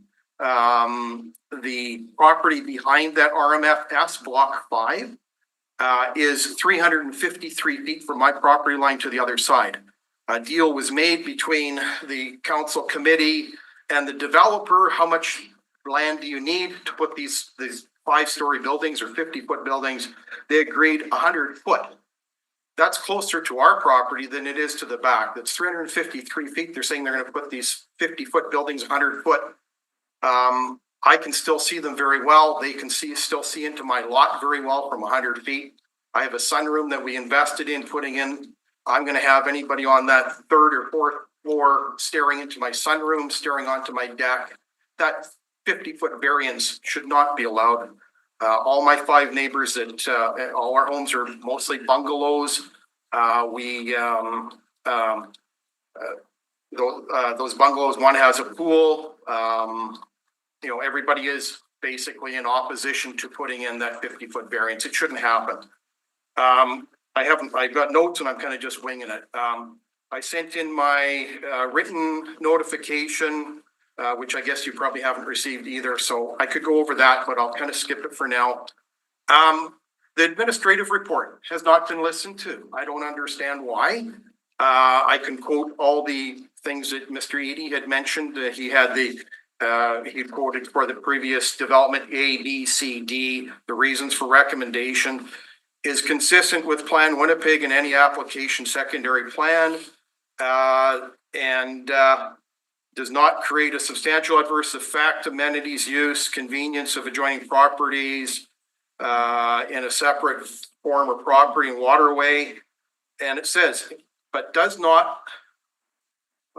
not to the height of the RMFS district. So they're saying all these conditions should not apply to the area behind us.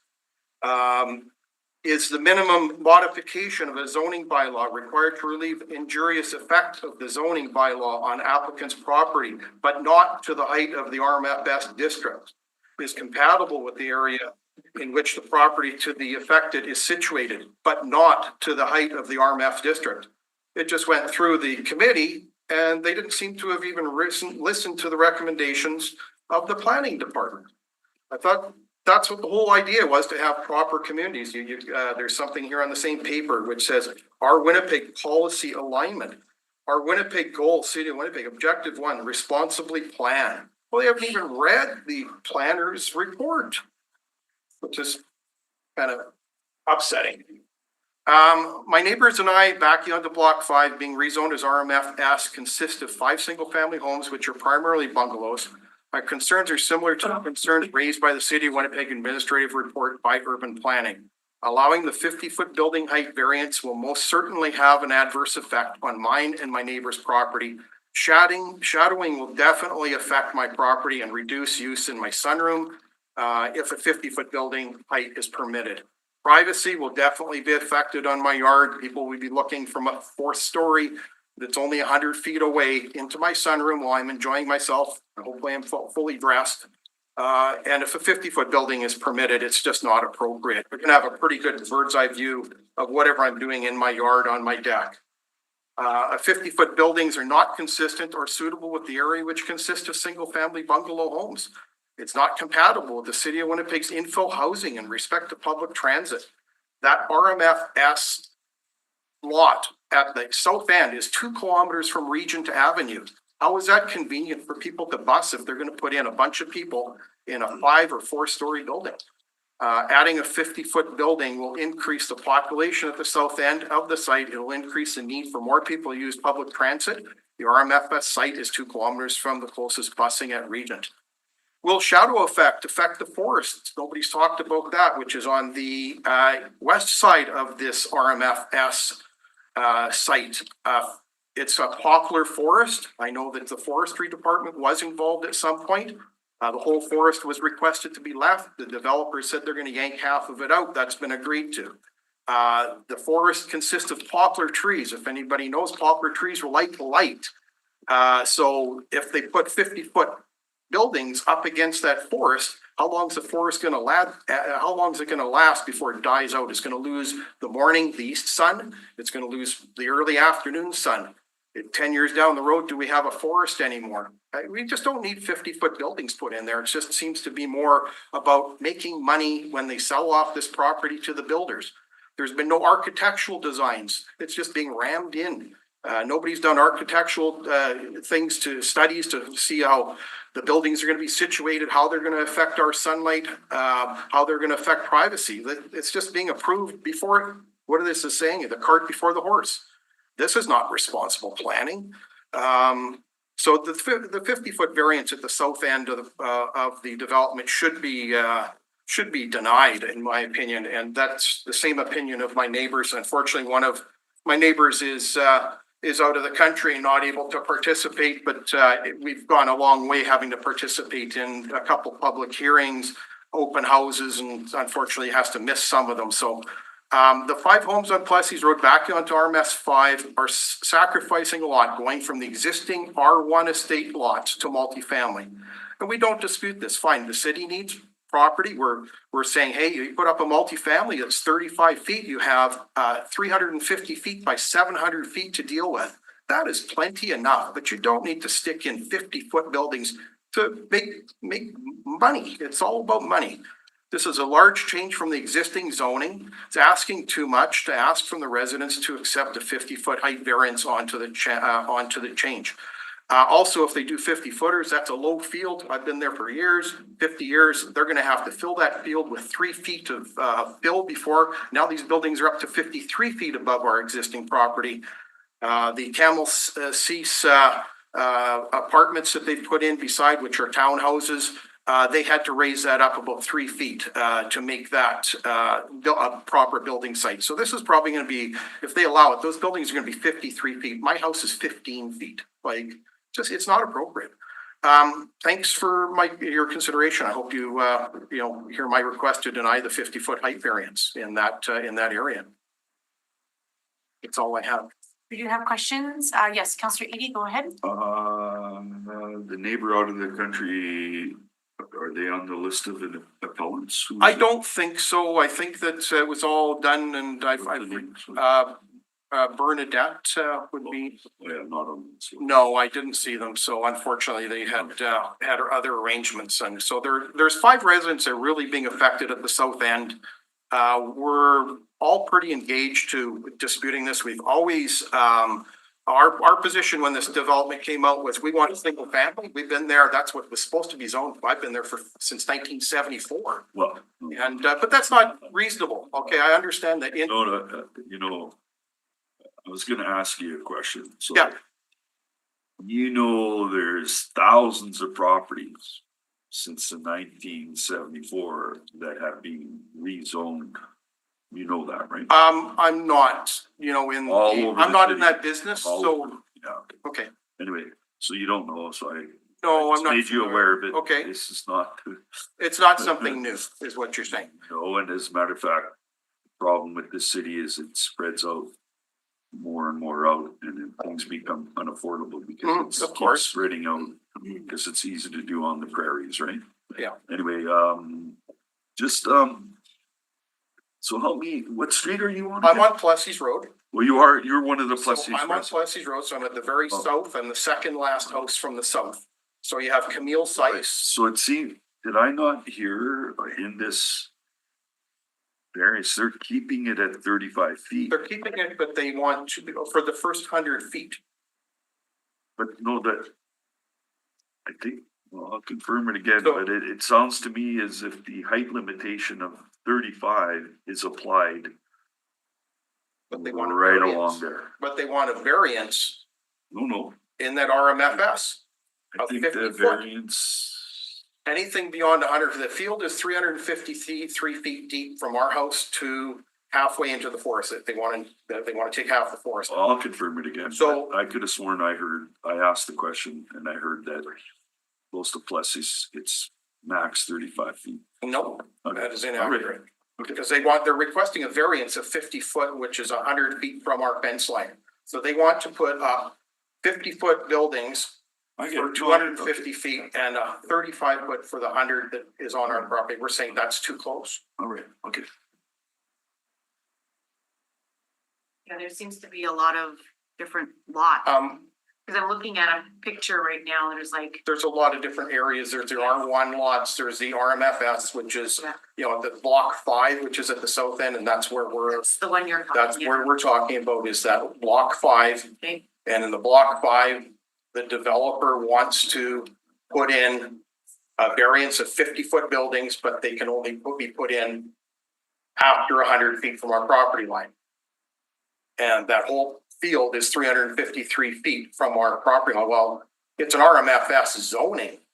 Why is the majority of it being exceeding the RMFS height? Because if they're saying you got 353 feet and they're going to do 100 feet at the 35 feet, 250 feet, why don't they just leave it as RMFM? Well, we surely don't want that, but everybody's disputed this that lives in the area. They do not want higher than 35 feet. We've come to agree that if they put in multifamily, well, we understand that times change. Multifamily is a long ways from an R1 estate lot or a single family. There's still going to be a lot of multifamily housing there in that small plot of land. It's only 30 acres. And then they're going to want to do the north end as well. So I just think it's over capacity And it does interfere with the existing homes, even if it's 100 feet away. It's just too much height. Thank you. Okay. Yeah, great. Appreciate that. And he's another. He's also an appellant, so he So will he's have a allowed chance to come to speak back in and rebuttal. rebut. Okay, Thank you. sounds good. So moving on to those in support of the appeal, first up, and I apologize in advance, Lubov Gavrilova Crozier. You just come to the front, you'll have up to 10 minutes to make your presentation after you state your name, and I can help you set that up.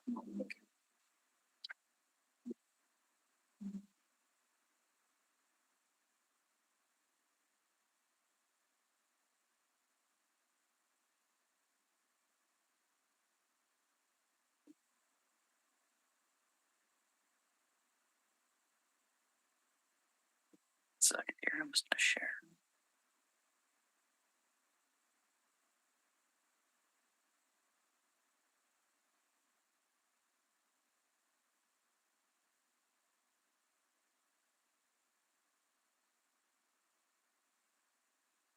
Good afternoon. Hi, welcome. Thank you for having me here. My name is Lubov Gavrilova Crozier, and I live at 890 Places Road.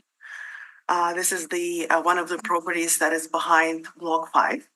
And I'm here to talk about file number DAV 12733-2024.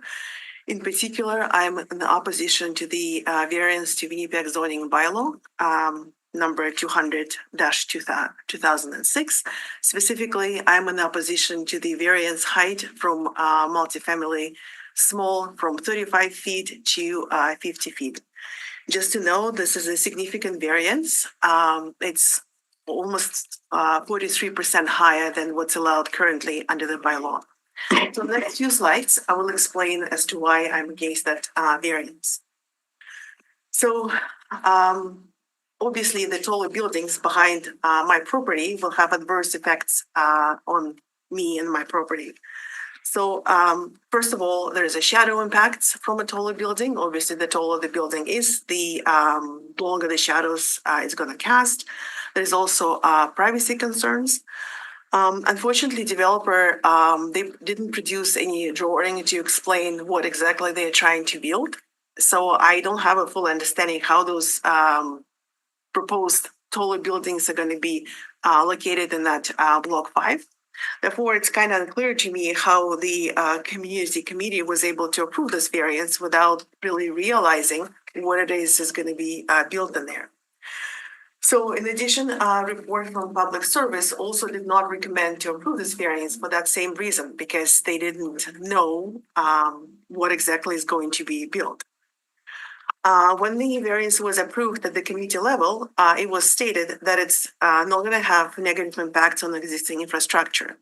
Well, I would disagree with that, because taller buildings means more units, as people discussed before me, more density. And that would be adding extra stress to existing infrastructure, which would be contrary to subsection 247, bracket 3, bracket B of the City of Winnipeg Charter. Also, this building is going to be much taller than other buildings in the neighborhood, and that will be inconsistent with those properties within the established neighborhood, and which would be contrary to subsection 247, bracket 3, bracket D of the City of Winnipeg Charter. That building is going to be sticking out as an eyesore. I know there's been some discussion about how established that neighborhood. The houses along Places Road, they were built like in 70s. So those particular houses are well established. So that new development, that tall buildings will be definitely not consistent with it. So next few slides, we're going to look at what exactly I mean by the shadow impacts. What you see here is the pictures of my backyard. So the picture on your left, that's been taken a few days ago from a second story of my house. And you could see what I see here is sky and fields. So all of that will be gone. So that big tree kind of in the backyard is roughly 50 feet. So instead of seeing a field and a skyline, I will see a wall. Picture on the right is the picture of my backyard against that fence behind which that development is going to happen. You could see it's not just the grass that I have there. I have a vegetable garden. I have different plants. So with having those tall buildings, they're going to cast a shadow in my backyard. So those plants, they're not going to be able to survive because of the extra shadow. In addition, those tall buildings are going to cast shadow, like I said, in my backyard on my house. So that side of the house that is facing the development will always be in the dark. It'll be going to be in the dark in the morning because of the sun's rising on the east, of course, and it's going to be in the dark in the evening because those buildings will block the sun. We all know that natural sunlight is important to our life, and lack of that natural sunlight can lead to different health effects, such as depression or, for example, multiple sclerosis, which is also affected by the level of the sunlight.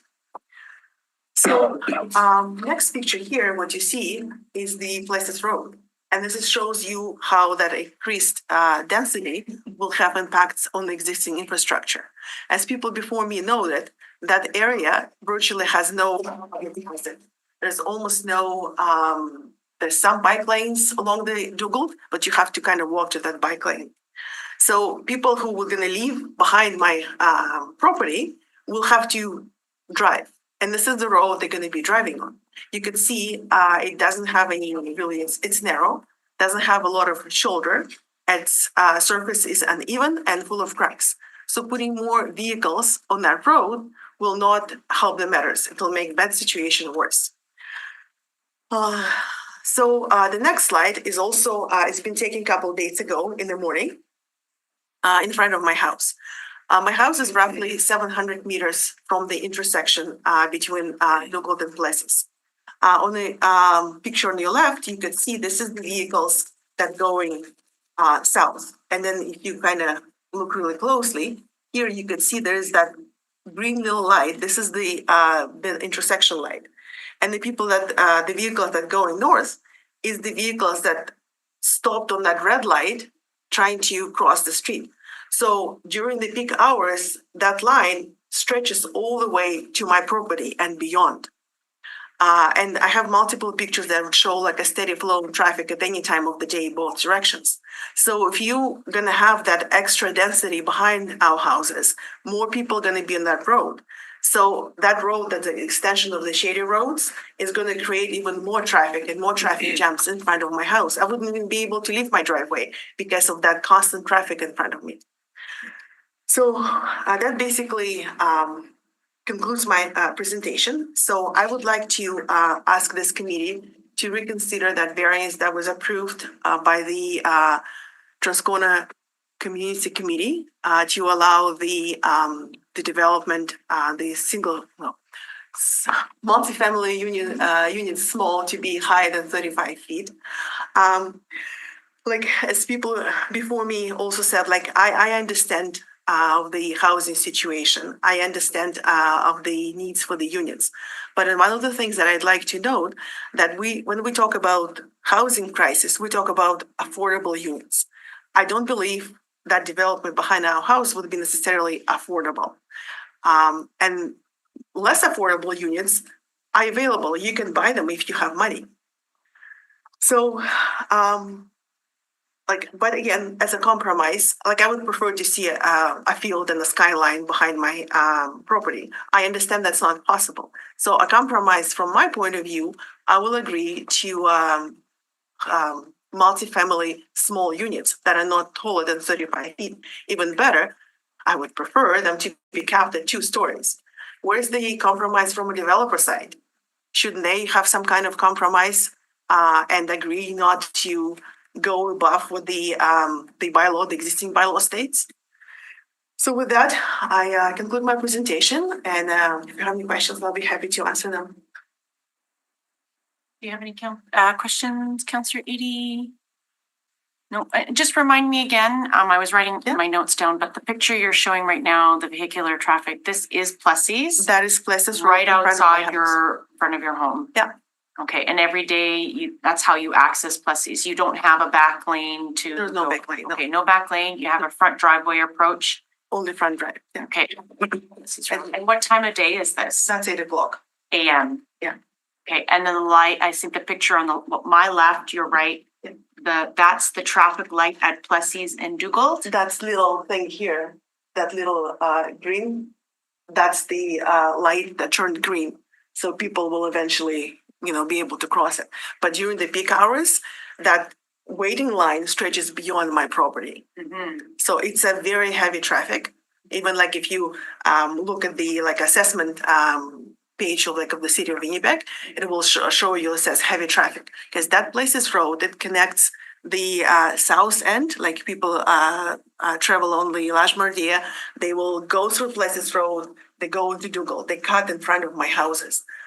So additional development on the south end of the Places Road, where the Springfield, arm of Springfield developing a new commercial development, the big trucks will travel in front of my house. So putting more density behind me will increase that traffic, because as people, and I'm saying, and people said before me, there is really no public transit. There is one bus that runs on the opposite schedule for the people who actually work in the commercial area. So if I, for example, work in downtown in the morning, the only bus I can take, if I have to drive to what is it called? Regent Avenue. I have to drive to Kildonan Mall, park there, and I'll take the bus. It's a park and ride. Okay. So the bus that runs there brings in the mornings, it goes from downtown to there. I need to travel the opposite way. Like even for say my kids, if they go to a school that is just over a kilometer away, they have to take multiple buses. If they don't qualify for a school bus, they have to take multiple buses. It'll take them an hour. It's shorter to walk. But even in the walking distance, it's several kilometers for me to walk to Regent. So putting more density in the area that doesn't have infrastructure to handle it is, in my opinion, not a very smart move. Okay, thank you. Thank you. Appreciate that clarifying. Thank you for your time. Yeah, no problem. Okay, that's it. At this time, we will also, in support of the appeal, we have Susan Bonk. Susan, if you'd like to come forward, you'll have up to 10 minutes to make your presentation after you state your name.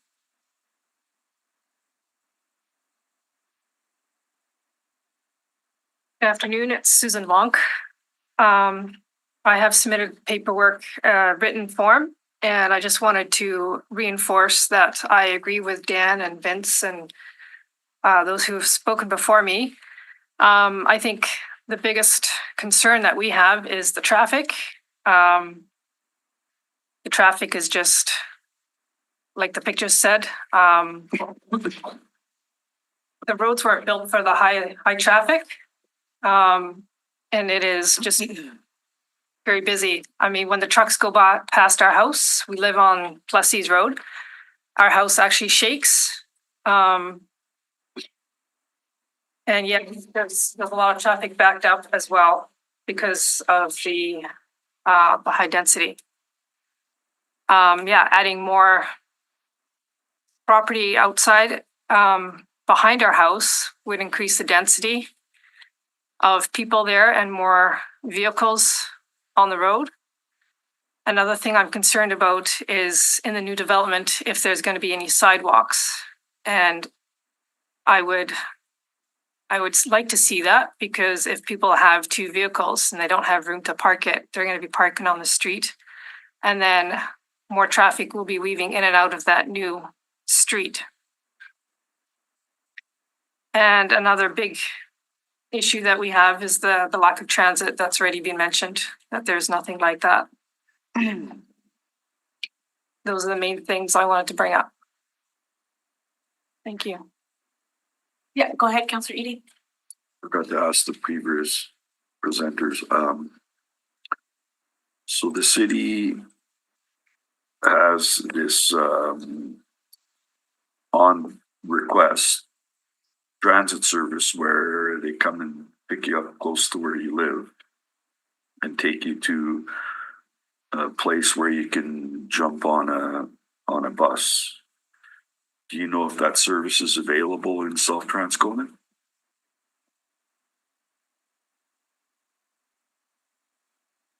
Asking me. I'm asking, do you know if, I'm not sure, do you know if that on request transit service is available in South Transcona? I think it only goes on Dugald Road and industrial area. It Yeah, doesn't that's go, it. Okay, anyway, no. I'll have to confirm from somebody else, but the on request Winnipeg Transit Service is different than a route system, so it's designed to take people from suburbs to a transit stop, so. Anyway, So to transit route. confirm, Councillor Edie, I'm looking at the short-term map. Yeah. On request service, there is one on the south side of, sorry, on the north side of region in the Devonshire neighborhood, I guess. And there is in the south side, more in the Mission, Panet, Dawson, and Dugald. And it does go down to Plessis and Mezzanode. So there is on request service in There this is community. available, okay. Correct. Okay, thanks. You're welcome. Okay, thank you. Just to confirm, is there anyone else in the gallery who would like to speak in support of the appeal? Seeing none, we can move on to those in opposition. First, we will have the applicant, Donovan Taves, who is joined with Brendan Johnson. Good afternoon, gentlemen. You're both on screen. Good afternoon, thank you. Are you both presenting together or separate? Well, I'll present the main bulk, and Brennan will be available to respond to particular questions if I'm unable to. Okay, sounds good. Thank you. Just checking on our reception, we have the same restrictions or limitations on Wi-Fi as Mr. Salico did in your last hearing. How am I coming across? You're coming okay, all right, but a little bit choppy. If you are planning to present a document, I do suggest you turn off your video and keep your microphone on, because that was helpful. Okay, well, I'll do that now. Thank you.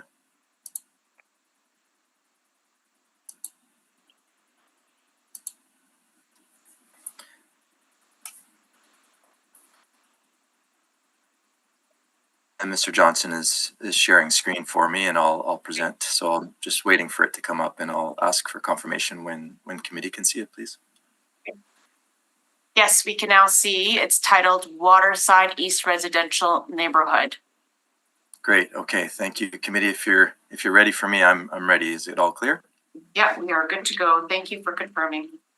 Okay. Thank you very much. And just interject if I'm too choppy for whatever reason. Thank you to the committee, and thank you to the administration, as always, for this opportunity to speak. Also want to thank the folks who took the time to come out and give their perspectives. We may differ, we always respect that participation, and we'll do our best to respond to the items in particular that we feel relate to the variance items at question in front of committee. But of course, we'll be available to take any questions on items that others feel are relevant to the variance. Next slide.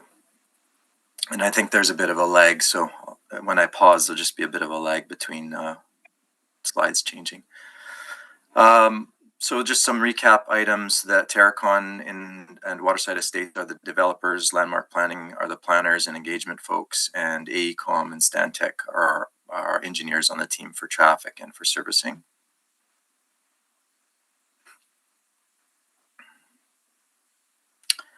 By now, we're usually in a position of presenting first, so we have a more fulsome presentation ready to describe the development or the proposal in the context of the area. But I've been listening carefully, and I think there's a good understanding of the proposal that was approved at Community Committee. This slide that I'm showing sets that proposal in the context in terms of the land uses, both in the proposal and in the surrounding community. And I'll just reiterate that what it is, the development parcel is somewhat, I'll say, elongated. It's not skinny, but proportionately from north to south, it's a long rectangle. Touches on, in part, on Dugald Road at the north. The fingers of land, we call them fingers of land that are really future single-family lots that reach out to Plessis to the east are shown on this drawing. They're evenly spaced. There's 6 of them. 3 of them are just naturally become single-family lots. They're the subject of that special boundary condition variance number 1. One of them is reserved for that new north-south right-of-way roadway to connect into Plessis. And that roadway bisects the parcel as Mr. Chisland described earlier. It bisects it so that on the east side of it, you have single-family homes backing onto the single-family homes existing on Plessis. And to the west of that roadway, you have 2-family backing onto a new linear public reserve, which in itself backs onto the community at Waterside to the west. And that north-south roadway connects at the north end to existing Shady Shores East, which has been mentioned and talked about, which connects over to the Guissois-Savoie intersection. In terms of adjacent land uses, it's important because it helps set the context and the discussion that's been taking place here in terms of the variance. At the extreme north end, a new RMFM parcel. It's, I'm going to estimate about 25% of the total rectangle of the development site. And at the far south end, this RMFS, which is really the focus this morning in terms of the folks who are out here and that variance applying to that RMFS parcel at the south. That RMFS parcel is flanked on the south by Camille Seiss townhomes. And then also that's to the south.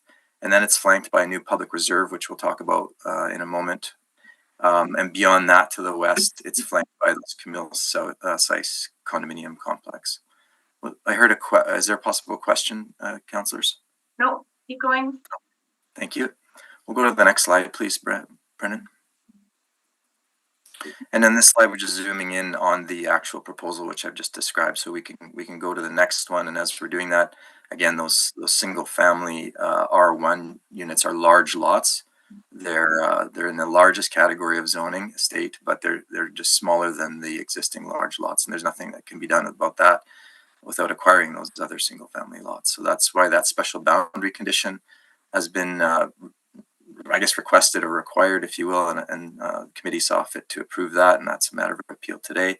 The second item is that variance that's been the subject of presentation so far, and I've got a cross section coming that I want to use to help set the context for the request of that height variance on the south parcel. It's notable that there is no question about density. Nobody's requested any kind of density variance. This is strictly about the height allowed on a portion of that RMFS lot at the south.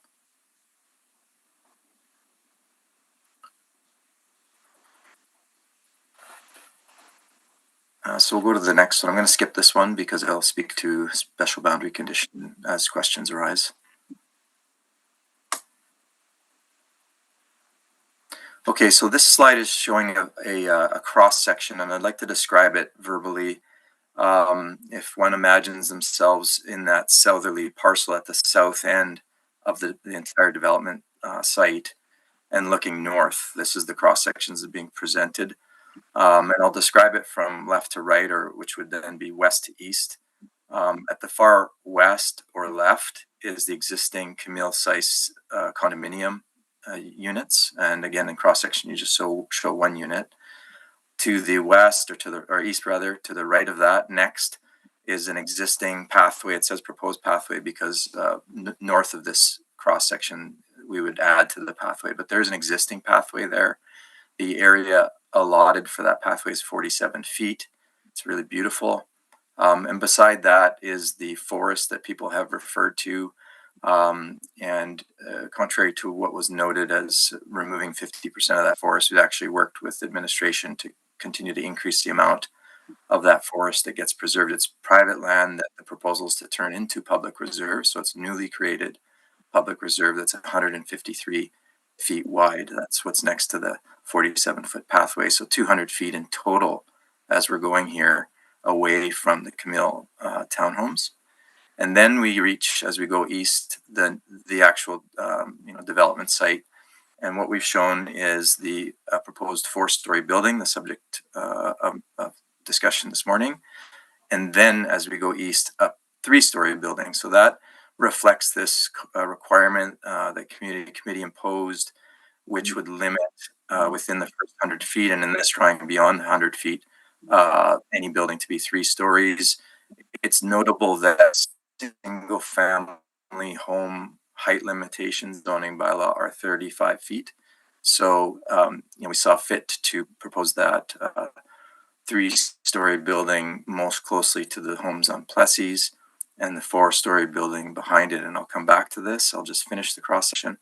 So then as we go east past the property line, the minimum, it shows 34 feet, but the minimum 5 feet. And then we're into the Plessis homes, the 5 homes along Plessis. We chose to have in cross-section story home so that we could look at the worst case scenario in terms of view from a second story, not just a bungalow. Some of this described, they have a bungalow, so we're showing a 2-story. And then as you go east again, you reach Plessis Road finally. And there has been some discussion that actually unrelated to this proposal of a realignment of Plessis in the future. Councillor Watt's been speaking about that, but it's not our proposal. So then working back the subject site where we show the 3-story and the 4-story building, the last 2 things I'll speak of in this cross-section lines. What we did is we show a line that connects the second story for the house that's on Plessis, example. We show a line in the second story of that house over to the top corner of the first building you reach, which is a 3-story building. And we project it even further towards the west, towards the forest. And then we show the 4-story building falling underneath that line of sight. So what this is essentially saying is you won't be able to see a 4-story building from those homes, even from a second story. So again, I don't want to get in anyone's face. I'm just trying to describe what the science behind the angles be. And that is that because there's a 3-story building in that first 100 to 250 feet, depending on how that final plan goes, no matter what, you won't be able to see. And the contrary would be true. From a balcony, you can see from this drawing on the 4-story building, you won't be able to see into the backyard. So again, just trying to demonstrate with a proper cross-section to scale what is the actual situation folks can anticipate. We also showed, lastly, a 45-degree angular plane line, which administration has been referring to for what a reasonable setback should be. And it's not policy, but it's been used to help guide some thoughts about what's reasonable from a setback perspective. And so we show that angular plane starting at 6 feet at the rear property line of the existing homes on Plessis and projecting 45 degrees up to the west. And even the 3-story building will fall under that line. So all in all, we feel it's a very reasonable proposal. We would have actually liked to go for more density. I had recommended up to 6 stories if lines of sight could be addressed. And the compromise here is a 3-story and a 4-story, which again we think is reasonable. All the matters relating to density, we can certainly talk about, but they don't relate to height. They relate to other matters, and we're not requesting a density variance of any kind. It's only a height variance for this part of this one property at the south end. Okay, Donovan, your time is up. How many more slides do you have to finish? Just one. It's a summary. Oh, sorry, you cut out there. How many more slides? Just one. It's a summary slide. You cut out again at the same sentence. Do that again. 3rd time is the charm. One slide. One more slide, I believe. 1 or 2 more slides. Okay, so maybe can I give you wrap it up I in move 2 minutes? 2 minutes. Okay, we'll give you a 2-minute extension, Donovan, if you can finish up, and for sure we'll have some questions. So all those in favor of 2-minute extension? Aye, that's carried. Go ahead, Donovan. Thank you. Hopefully I'm coming through now. I'll just keep going. Yes. Go to the next slide, please. Yeah, there it is. That's the last slide. So it's a summary of our position. We do feel strongly that the proposal addresses the policies of our Winnipeg and Complete Communities. We do need, as has been mentioned at committee here, we do need additional housing. We need to be confident about the expectations on how much housing we need. And this is a great opportunity for the developer to do their part of contributing to that need that we all have. This will increase housing opportunities of different types and tenures. It will complement the existing waterside development.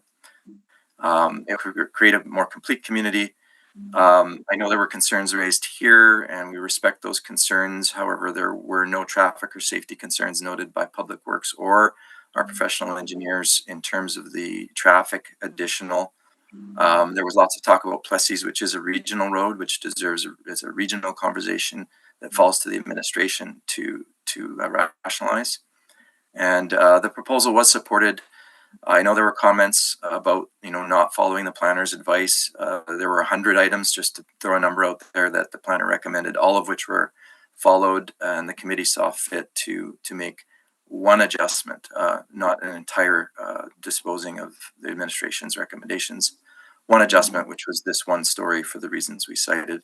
So apart from that one adjustment, the administration is supportive of this, as was the community committee. Thank you for your time, and I'm happy to take questions. Okay, yeah, do you have questions?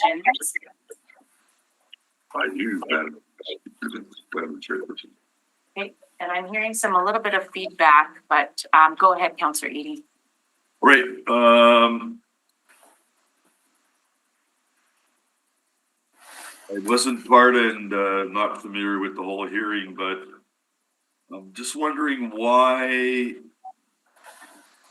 this sounds like the higher density area. What is the density on the north part closer to Dougal? The proposed zoning is RMFM with some limitations. And so so when neighborhoods are planned like this, you don't come forward with specific site plans because it's a neighborhood level plan. Site plans will come forward in plan approval and be regulated by a plan approval. So RMFM allows for 1 unit for every 800 square feet of site. Right. Okay. So the future looks like it's going to have more density towards the north side of this property. Yes, but we'll see how that turns out. Again, I'm alluding to limitations. There is an existing gas line along the west limit of this entire development site running north-south towards Dugald. And so it has private limitations on what heights of buildings can be. So this RMFM block, notwithstanding that it's RMF zoned, probably can't be developed to RMFM standards. All right.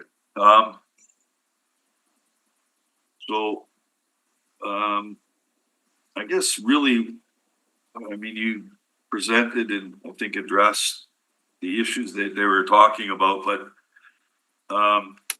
and just so you know, I know that the counselor's office over there gets lots of calls about the inability of people living along Plessis to get out of their driveways. So just so it's not just a public service regional street thing, but anyway, I'll leave it at that. My only other question is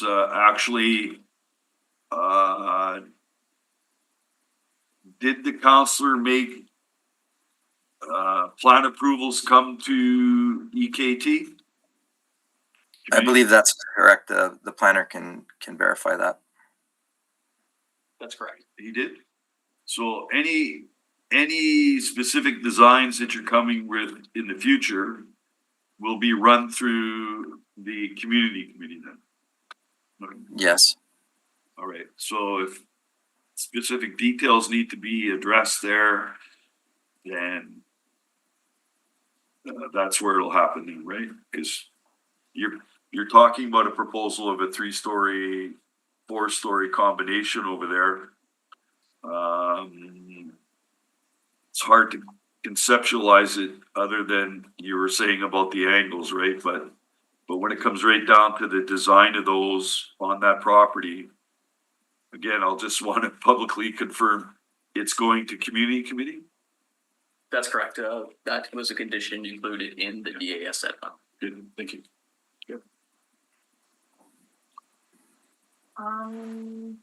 Yes, so talking about the RMFS, the south side, I believe you have the picture up there.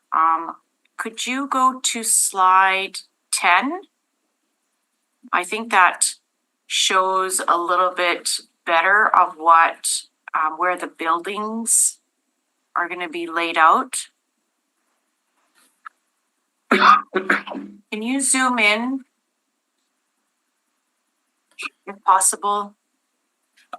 Yes, I believe I can. Just give me 1 second to see if it will. While he's doing that, Counselor, I'll just add, these are not building plans Right, that are proposed. These, we resisted heavily having to provide this sample plan because people may think that's what's proposed. Okay. But it's a difficult situation because the administration likes to have something they can respond to. And, you know, if you don't show anything, people say you didn't show us anything. But if you show something at this early stage, they start to get married to that idea. So I have to reiterate that this is not the proposed site plan. This is a sample that shows, you know, for scale purposes, what 3-story buildings and 4-story buildings look like from a footprint perspective. okay. So what you're stating is then how this is laid out, this may not be what the current structure will look like moving into the future. It's only at, when you're at the plan approvals at community committee is where you're going to more lay of the land of what the buildings, where the layout of the buildings will be within that RMFS. Yeah. Yeah. And there's a couple of reasons for that. Like, You had just for mentioned folks- earlier in your presentation, the RMFM is only 25% of the entire lot. I didn't hear the RMFS. What's the percentage of the entire lot? That's a good question. Do you mean, Counselor, in terms of how much the buildings would cover? Yes. So that would be regulated by maximum site coverage, and perhaps Mr. Chisland can refer to the requirements of the zoning bylaw, not to put you on the spot, but again, we don't know from our perspective, but it would not exceed the bylaw requirement because we haven't applied for a variance for something like that. Well, he can, while he's looking for it, he can help me answer that question when we get to the administration, which is totally fine. Okay. Go back to the slide with respect to, I believe you showed the height variance to allow for 4-story building. There was a scaled, so I think it's page 7. Yeah, that. Perfect. Okay, so when I'm looking at that, the people on Plessis, so I'm gonna go from right to left. So the people on Plessis, you're saying the existing homes. The red line that's coming down, is that the existing fence that's there? That's the property line, and people may or may not have fences on that property line. Okay, and then from that property line, you're saying the 3-story building is 34 feet. We showed again, samples only. Again, like this property will get sold to a builder who will have to comply with all these requirements. So the committee lays out these requirements. So we showed for scale, for understanding, 34 feet, but the setback limit is less than that. It's 25 feet. Okay, right now it's 25 feet. The limit is 25 feet. Sorry, I was just checking something. Could you repeat the? So he's saying like the 34 feet is kind of exceeding what the current standard is, which is 25 feet. Is that correct? So you're saying 25 feet is the current bylaw? Required setback. Setbacks? Yeah. Okay. Okay. That's fine. Okay, that makes sense. Could you tell me 3-story, how tall a 3-story building is? Well, the RMFS zoning limit is 35 feet. So it would be 35 feet or less. For the 3-story. Right. And then the 4-story is what you're looking to do higher at 50 feet? That's right, yeah. And that gentleman mentioned 5 stories. It wouldn't be 5. you see lots of variances coming forward because the bylaw was written a while ago and you used to build 10 feet per story. But these days people are looking for slightly higher ceilings, and then the floors themselves have some width or depth. So usually using 12 feet per floor. So 4 stories would be 48 feet. The variance request is at 50 feet.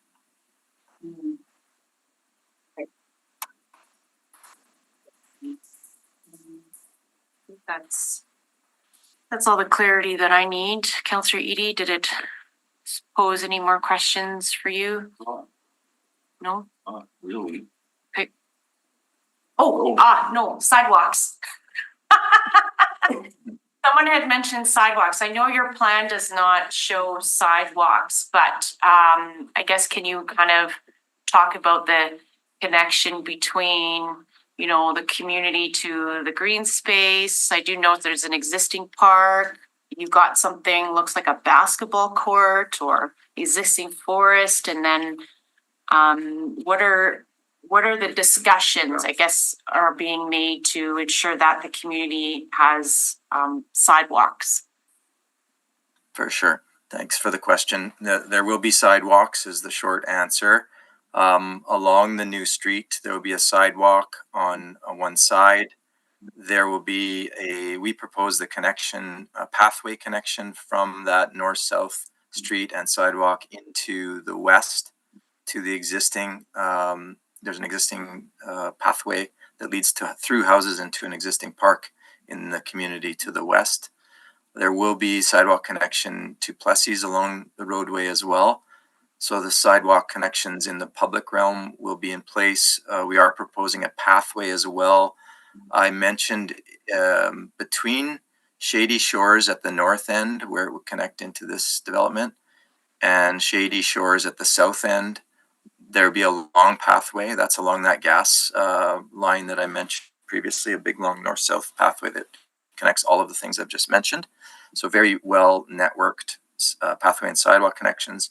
And then on site, that's regulated by the zoning bylaw. So on the RMFM and on the RMFS sites, there will be required sidewalks as per the last application you considered. All the building entrances have to be on sidewalks and connect to the public right away. I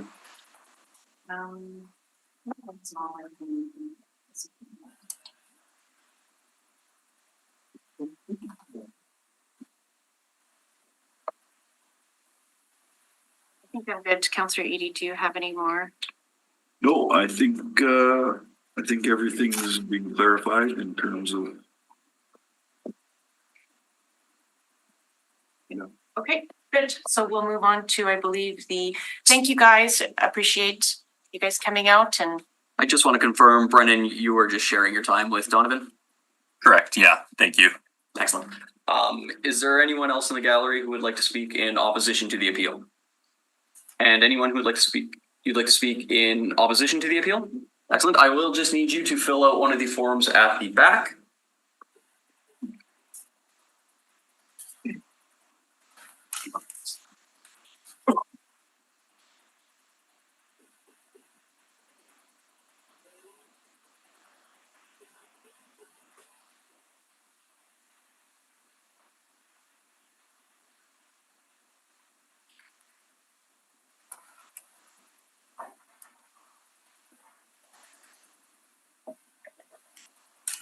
hello, good afternoon. Hi, Thank you for coming. Can you please state your name? Matt Glavin, One Terracon Place on behalf of Terracon Development. I don't have anything major to really add to Landmark. Just wanted to make a couple notes about the outcome of the community committee and alterations that were made and additions that were made at that meeting. One of them being along the east property line. We agreed to put an entire fence along that property line. That's an additional buffer, an additional separation measure.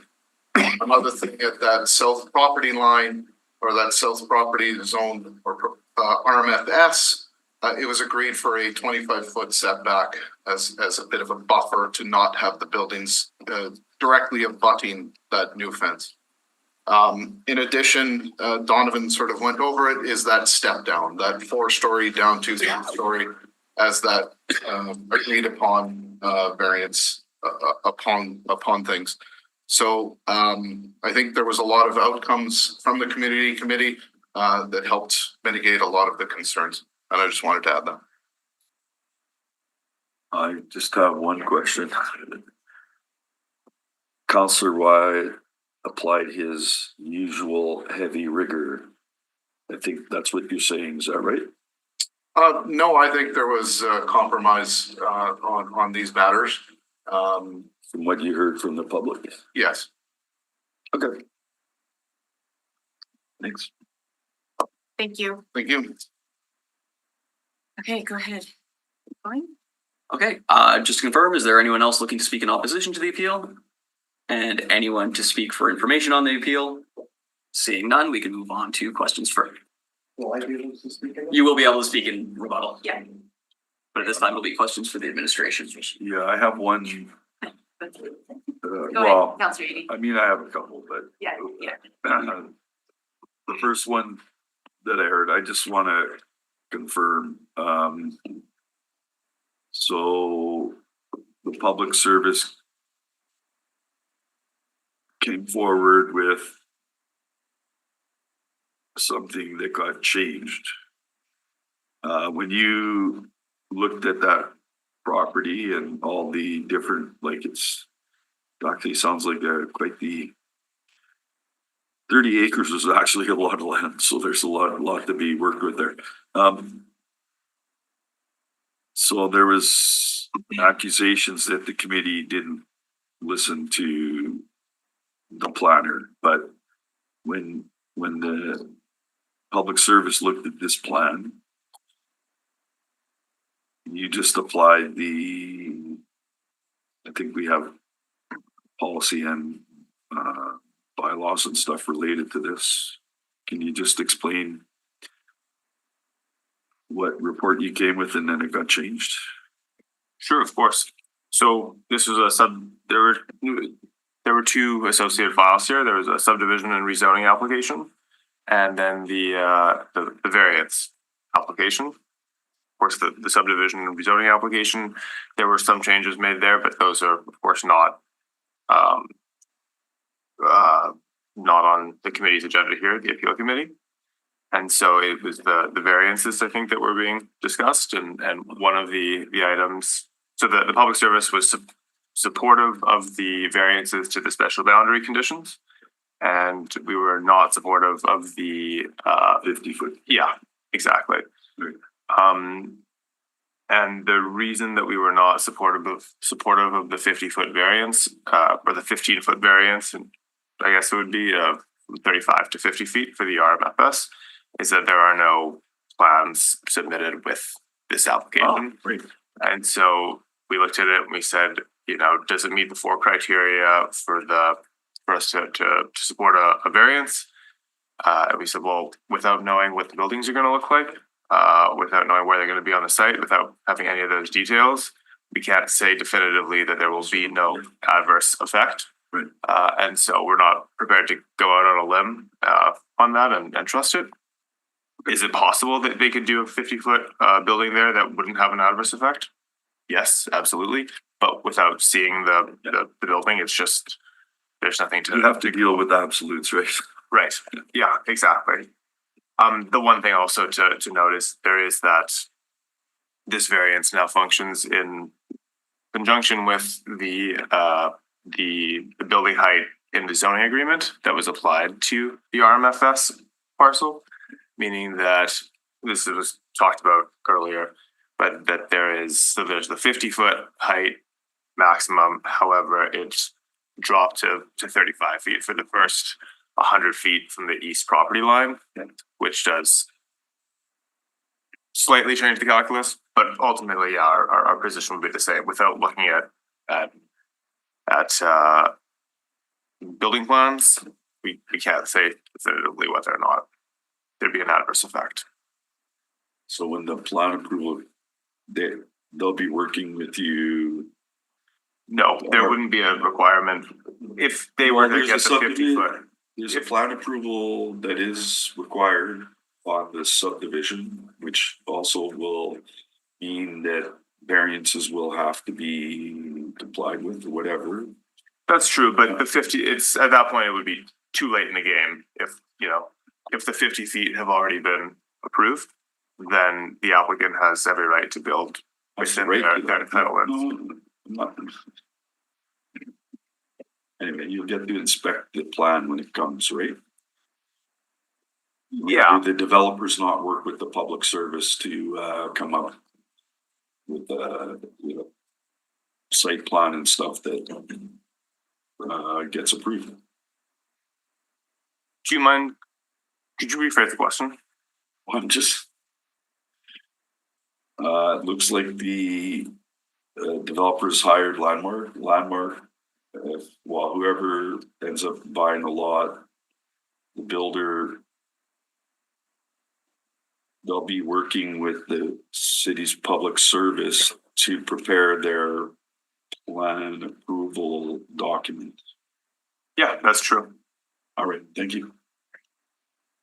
Just a question about the, I guess, the north side of the building, north side of the property, the RMF. I should have asked, but I didn't ask that.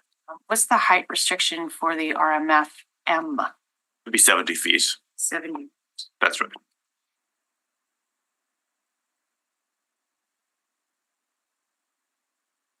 Then, Of course. just looking at the report here, there is a suggestion that recommends approval in part of the application to vary the proposed development and designs.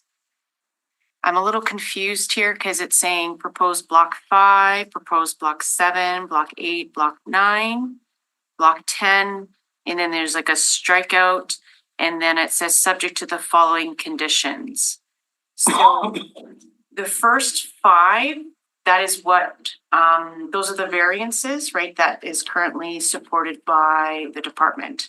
That's right. Okay, and then I see what's struck out here to vary the proposed RMFS development and design standards, construction of multifamily residential dwelling to permit building height at 50 feet instead. That has been completely struck out.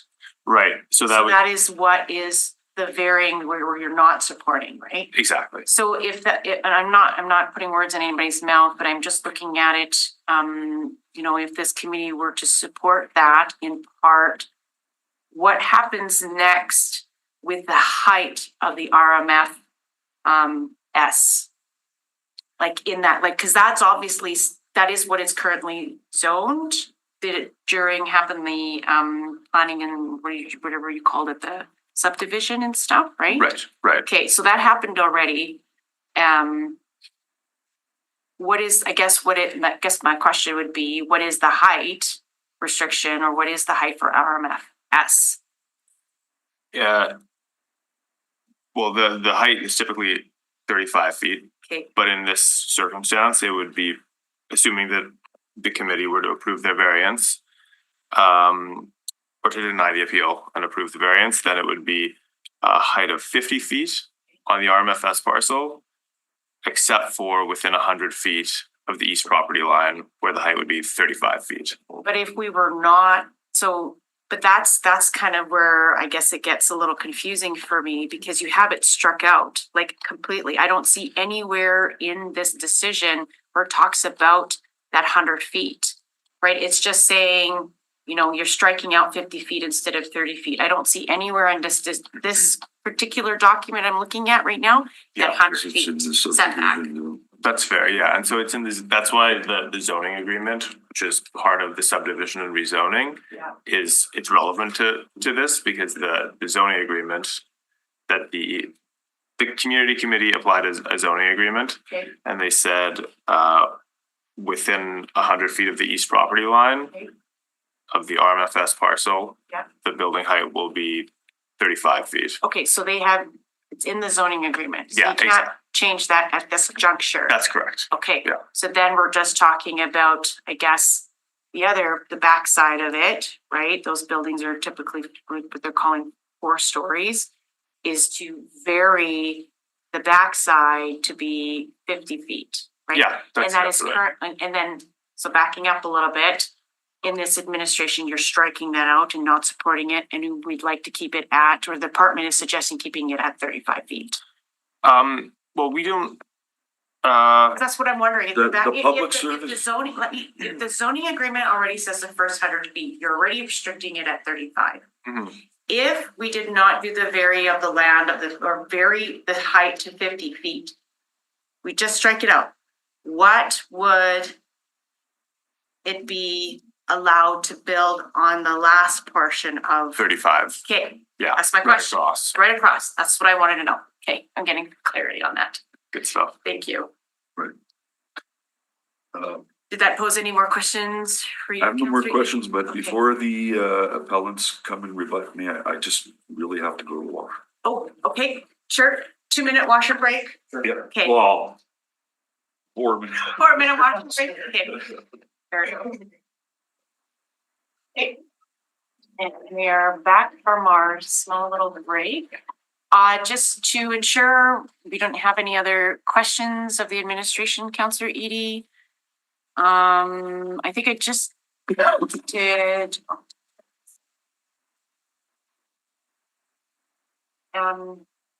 Yeah, so with respect to sidewalks, so like he mentioned that there would be sidewalks. Did that happen during the subdivision and planning, or is that gonna come forward in the plan approval part, the sidewalks?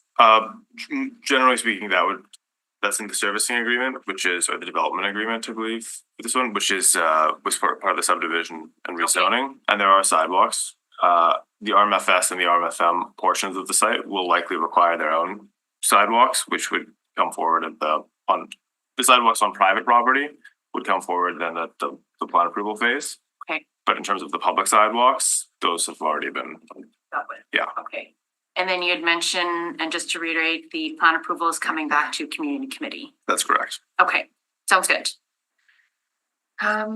Okay. I'm good. If you're good, Counselor Edie, I think we can allow, yeah, we can have the applicants that are allowed to come back and rebut on the information that they've heard, but not new information, right? Correct. Okay, go ahead. So first up, I will call forward Dan Deitchen. Dan, you'll have up to 10 minutes to make your presentation after you state your name. As stated, you can speak in rebuttal to comments made, however, no new information is permitted.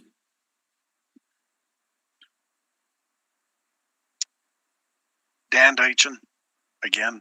I only take a couple minutes here. I think there's some question by the counselors present there about the clarity about this parcel, about the 50-foot where that height allowance is. One thing that came up, I don't know if it's a rebut, but that 50-foot right along the forest, someone made the comment regarding light on trees. It will restrict the light on the tree forest part that the city so much wanted to save. So that's one thing that I think is a rebut. A rebut to Donovan's from Landmark, that one of the comments right in his presentation that it helps create a more complete community. This doesn't help it being a more complete community. It was lost when the portion near Giesebois and Dugald on the east side was changed from commercial to which was now residential. There is no servicing in this area, period. So nothing. We're an island amongst commercial, industrial parcels of land surrounding us. Outside of that, those are my rebut comments. That's all. Thank I'd you. like to ask and get clarification on the poplar trees, because we heard presentation for Mr. Taves. So he went along describing, I think it was, condos path, forest, potential 50-foot building, and you keep going further as you're going from west to east. So you're referring to the poplar trees. I planted a poplar tree in my front yard, and it's done really well over just in 4 years. It's grown to 18 feet high already in 4 years. And there's a huge cedar tree that blocks the morning sun from the east, but it seems to survive. Can you visualize what he was presenting? Because the forest is actually to the west of where the building may be. So do you still that it's not? I'm just making that comment. Someone brought it up. When you look at Landmark's presentation, where it had the different, the existing house on Plessis, and it had the different, the angles of the 3-story, 4-story, 4-story backs. It shows, it looks like it's backing right onto the forest, and it's just not poplar trees. And there's a multitude of trees. They had an arborist go through. They identified, I don't forget how many variations of trees in there, but this looks like it's going to be abutting, I guess, the 25-foot minimum side yard setback. So if it's going to be almost 50 feet tall, backing onto this forest that the city wanted to save, to me, that's all. I just bringing that up because someone brought it up. Okay. Was that thought of? Now, did the city, is it the forestry department? Was that thought of? Don't know. But will it make a difference in this variance? I don't know. Just adds another question, I guess. That's all. Thank you. If there's no further questions, we can call forward our final appellant to speak in rebuttal to comments made. Vincent Marlett, if you'd like to come to the front, you'll have up to 10 minutes to make your presentation. And again, no new information is permitted. Thanks for allowing me to speak again. I'll just be a few minutes, I believe. In regards to Donovan's presentation, he was showing some conceptual drawings, which I know they're conceptual, which is a big part of it. Some of the conceptual drawings are sort of misleading when you're looking at them, because of the fact that the one drawing that was showing the townhouses up against the properties of Plessis at the east end, and then they were showing the 4-story buildings so far back against the forest. Misleading when you look at them, because that's not the way it is. That's 353 feet that they're going to build on. And they're showing that they're putting those buildings way back to the forest. Well, they're going to be opposite, up to 100 feet from the properties on Plessis and closer to the homes, then farther back. So it's misleading that those conceptual drawings are, who knows, whether intentionally done that way to look better than they are. Secondly, they show sight lines, and I'll just use my folder maybe. They're showing sight lines with the townhouses, the 3-story buildings being like this, lengthwise against the properties. If they're put the other way, which could be very possible. I know the Councillor Wyatt is very driven to have them run this way, because all the residents that back onto it don't want them sideways. They want the butt ends of the buildings. If you run them that way, you're going to see those 4-story buildings over there, because there's going to be either a parking lot between or something, but they're going to be a sight line from those 4-story buildings. The only way there's going to be no sight line, again, the conceptual drawing is misleading. It's blocking it if you put them that way. We don't know until the building process, approval process, how those buildings are going to be put, how they're put. Again, we're dealing with a lot of unknowns, and I just don't believe that unknowns should be approved, because later on, well, that's too late later on. It's already been approved. We've heard that, it's a done deal.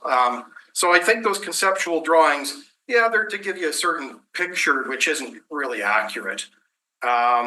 Regards to the forest that's been discussed, I could probably speak better about that. Cause I've backed onto that for 50 years. Yeah, the majority is poplar trees. I'm not sure. I've read some stuff online. Sunlight, they say is crucial to poplar trees. And I think the point we're trying to make is if you are putting 50-foot buildings, a poplar forest is about 25 feet tall. So even if, against townhouses, it'll still be a little shorter, but 50 feet up against 25, maybe to 30 feet is going to shadow that forest for the entire morning from the east sun. I've lived there long enough and watched the sunset and the sunrise. So it's going to go probably till about 1 o'clock, 1 p.m. before that forest is going to get full sunlight. Is that enough sunlight for that forest to survive with a 50-foot building sitting in front of it? Unknown. I know that question was probably never presented to the forestry department because I don't know why it wasn't, but the majority of it is poplar that's in there. I know there's a lot of different species. The Pork Chop Road that everybody calls it. So just to clarify, because it seemed a little confusing of what that was all about. So that's going to let a right turn out of the new area onto Plessis. I agree that Mr. Wyatt was very involved in that, and I don't disagree with that because you cannot have traffic traveling up Plessis going northbound and having to stop to turn into the new area. It will cause a traffic jam. People will be rear-ended. It's very hard to turn left into a driveway going northbound, especially in rush hour, without getting rear-ended. I'm always concerned with my grandson in the back seat. I'm watching my mirror because it's happened several times where people have been rear-ended by traffic. So I don't disagree with the pork chop the way it's been designed, that you can go right in and right out only. I don't think we'd ever want to see a red light put in that area, which was discussed, maybe traffic signals. That would simply slow traffic down, and all you're going to get is trucks gearing up, gearing down in front of all the homes on Plessis, and it's even going to make a longer line of traffic up the road. Discussions about the traffic lining up the road, yes. When traffic is going out of Transcona in the morning, the southbound lanes are heavier. When you're coming into Transcona in the evening at 4 p.m., you can get traffic which is lined up all the way to Camille Sice, all the way up through. So if we've ever put a traffic light or something like that, it's going to cause more traffic congestion. So I don't think that should ever be considered. It would be a traffic light to be put up in Plessis, not till maybe they move the road. That's everything that I have to say. If anybody has any questions, Good. Okay, thank you. Thank you. So this time we can move into motions. Okay. I I don't know where your stance is. Harvey? I don't know where your stance is. What's this? Hang on one sec. What happened here? Yeah, in the Oh, motion. Just hold on one moment, Madam Chairperson. I can't, I gotta listen to my computer for a sec. I was locked out.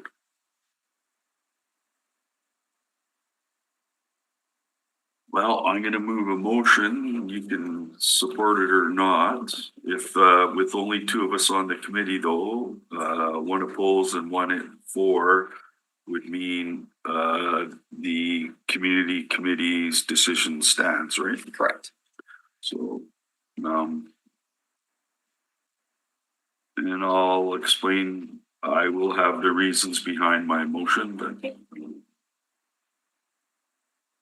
I'm almost there.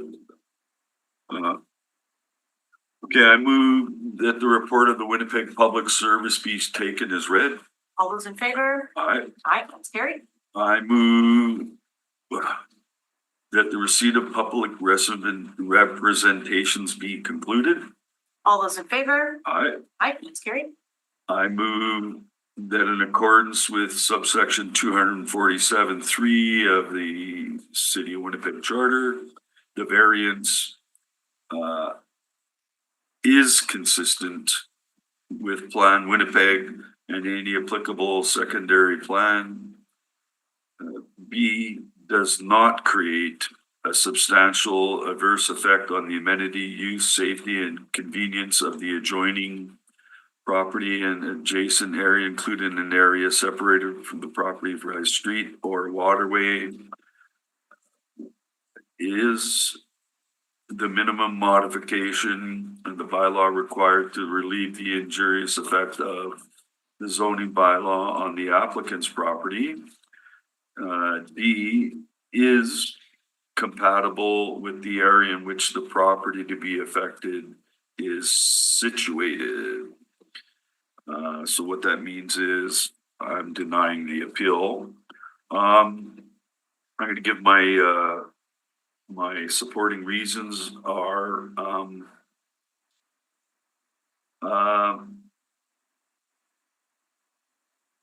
there are things in the subdivision stuff that pertains to this. This variance just states a variance instead of 3550.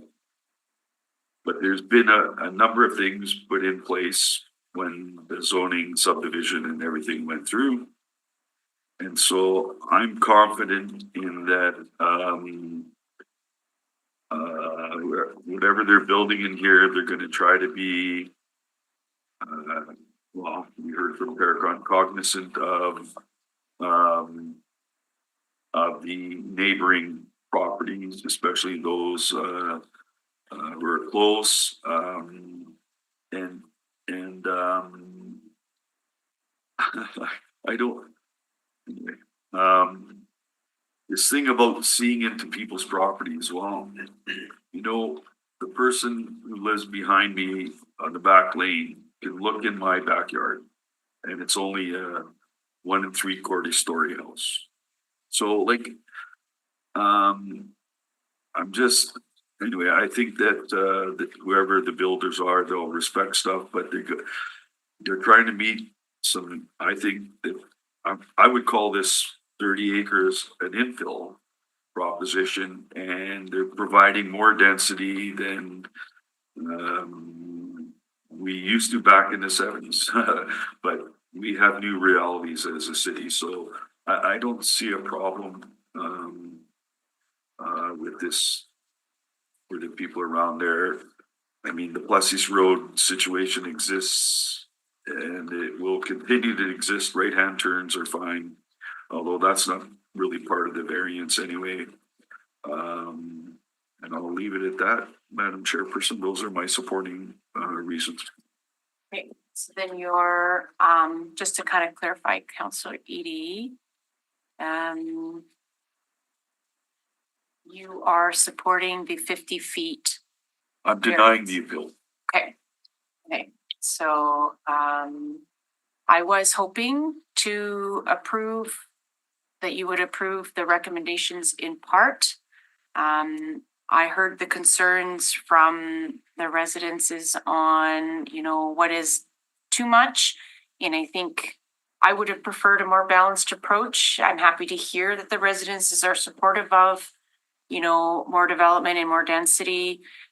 But sometimes it's always good to kind of come from a balanced perspective. And, you know, I agree. Some residences like to have bigger lots and like to keep it that way, especially when they're in an area that's kind of newer. It's not a mature neighborhood, it's a newer neighborhood. So, and backing on to industrial. So it seems like we're kind of caught in a hard spot.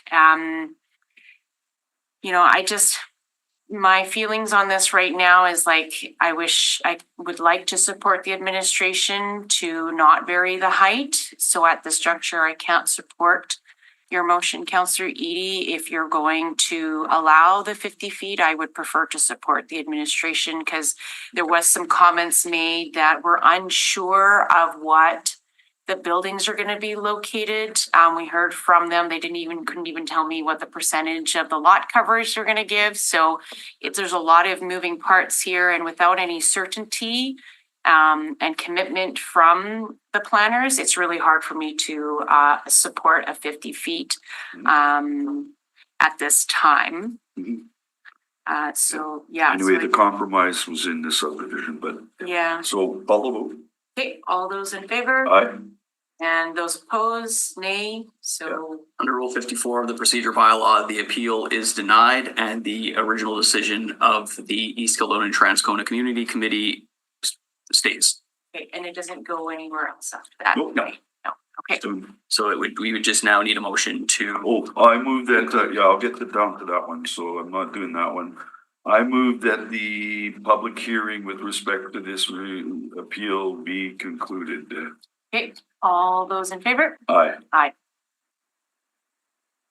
and a motion to adjourn. Oh. Okay, yeah. I move to adjourn. I move to adjourn. Okay, all those in favor? Yes. Aye, and we adjourned at 1:24. Thank you.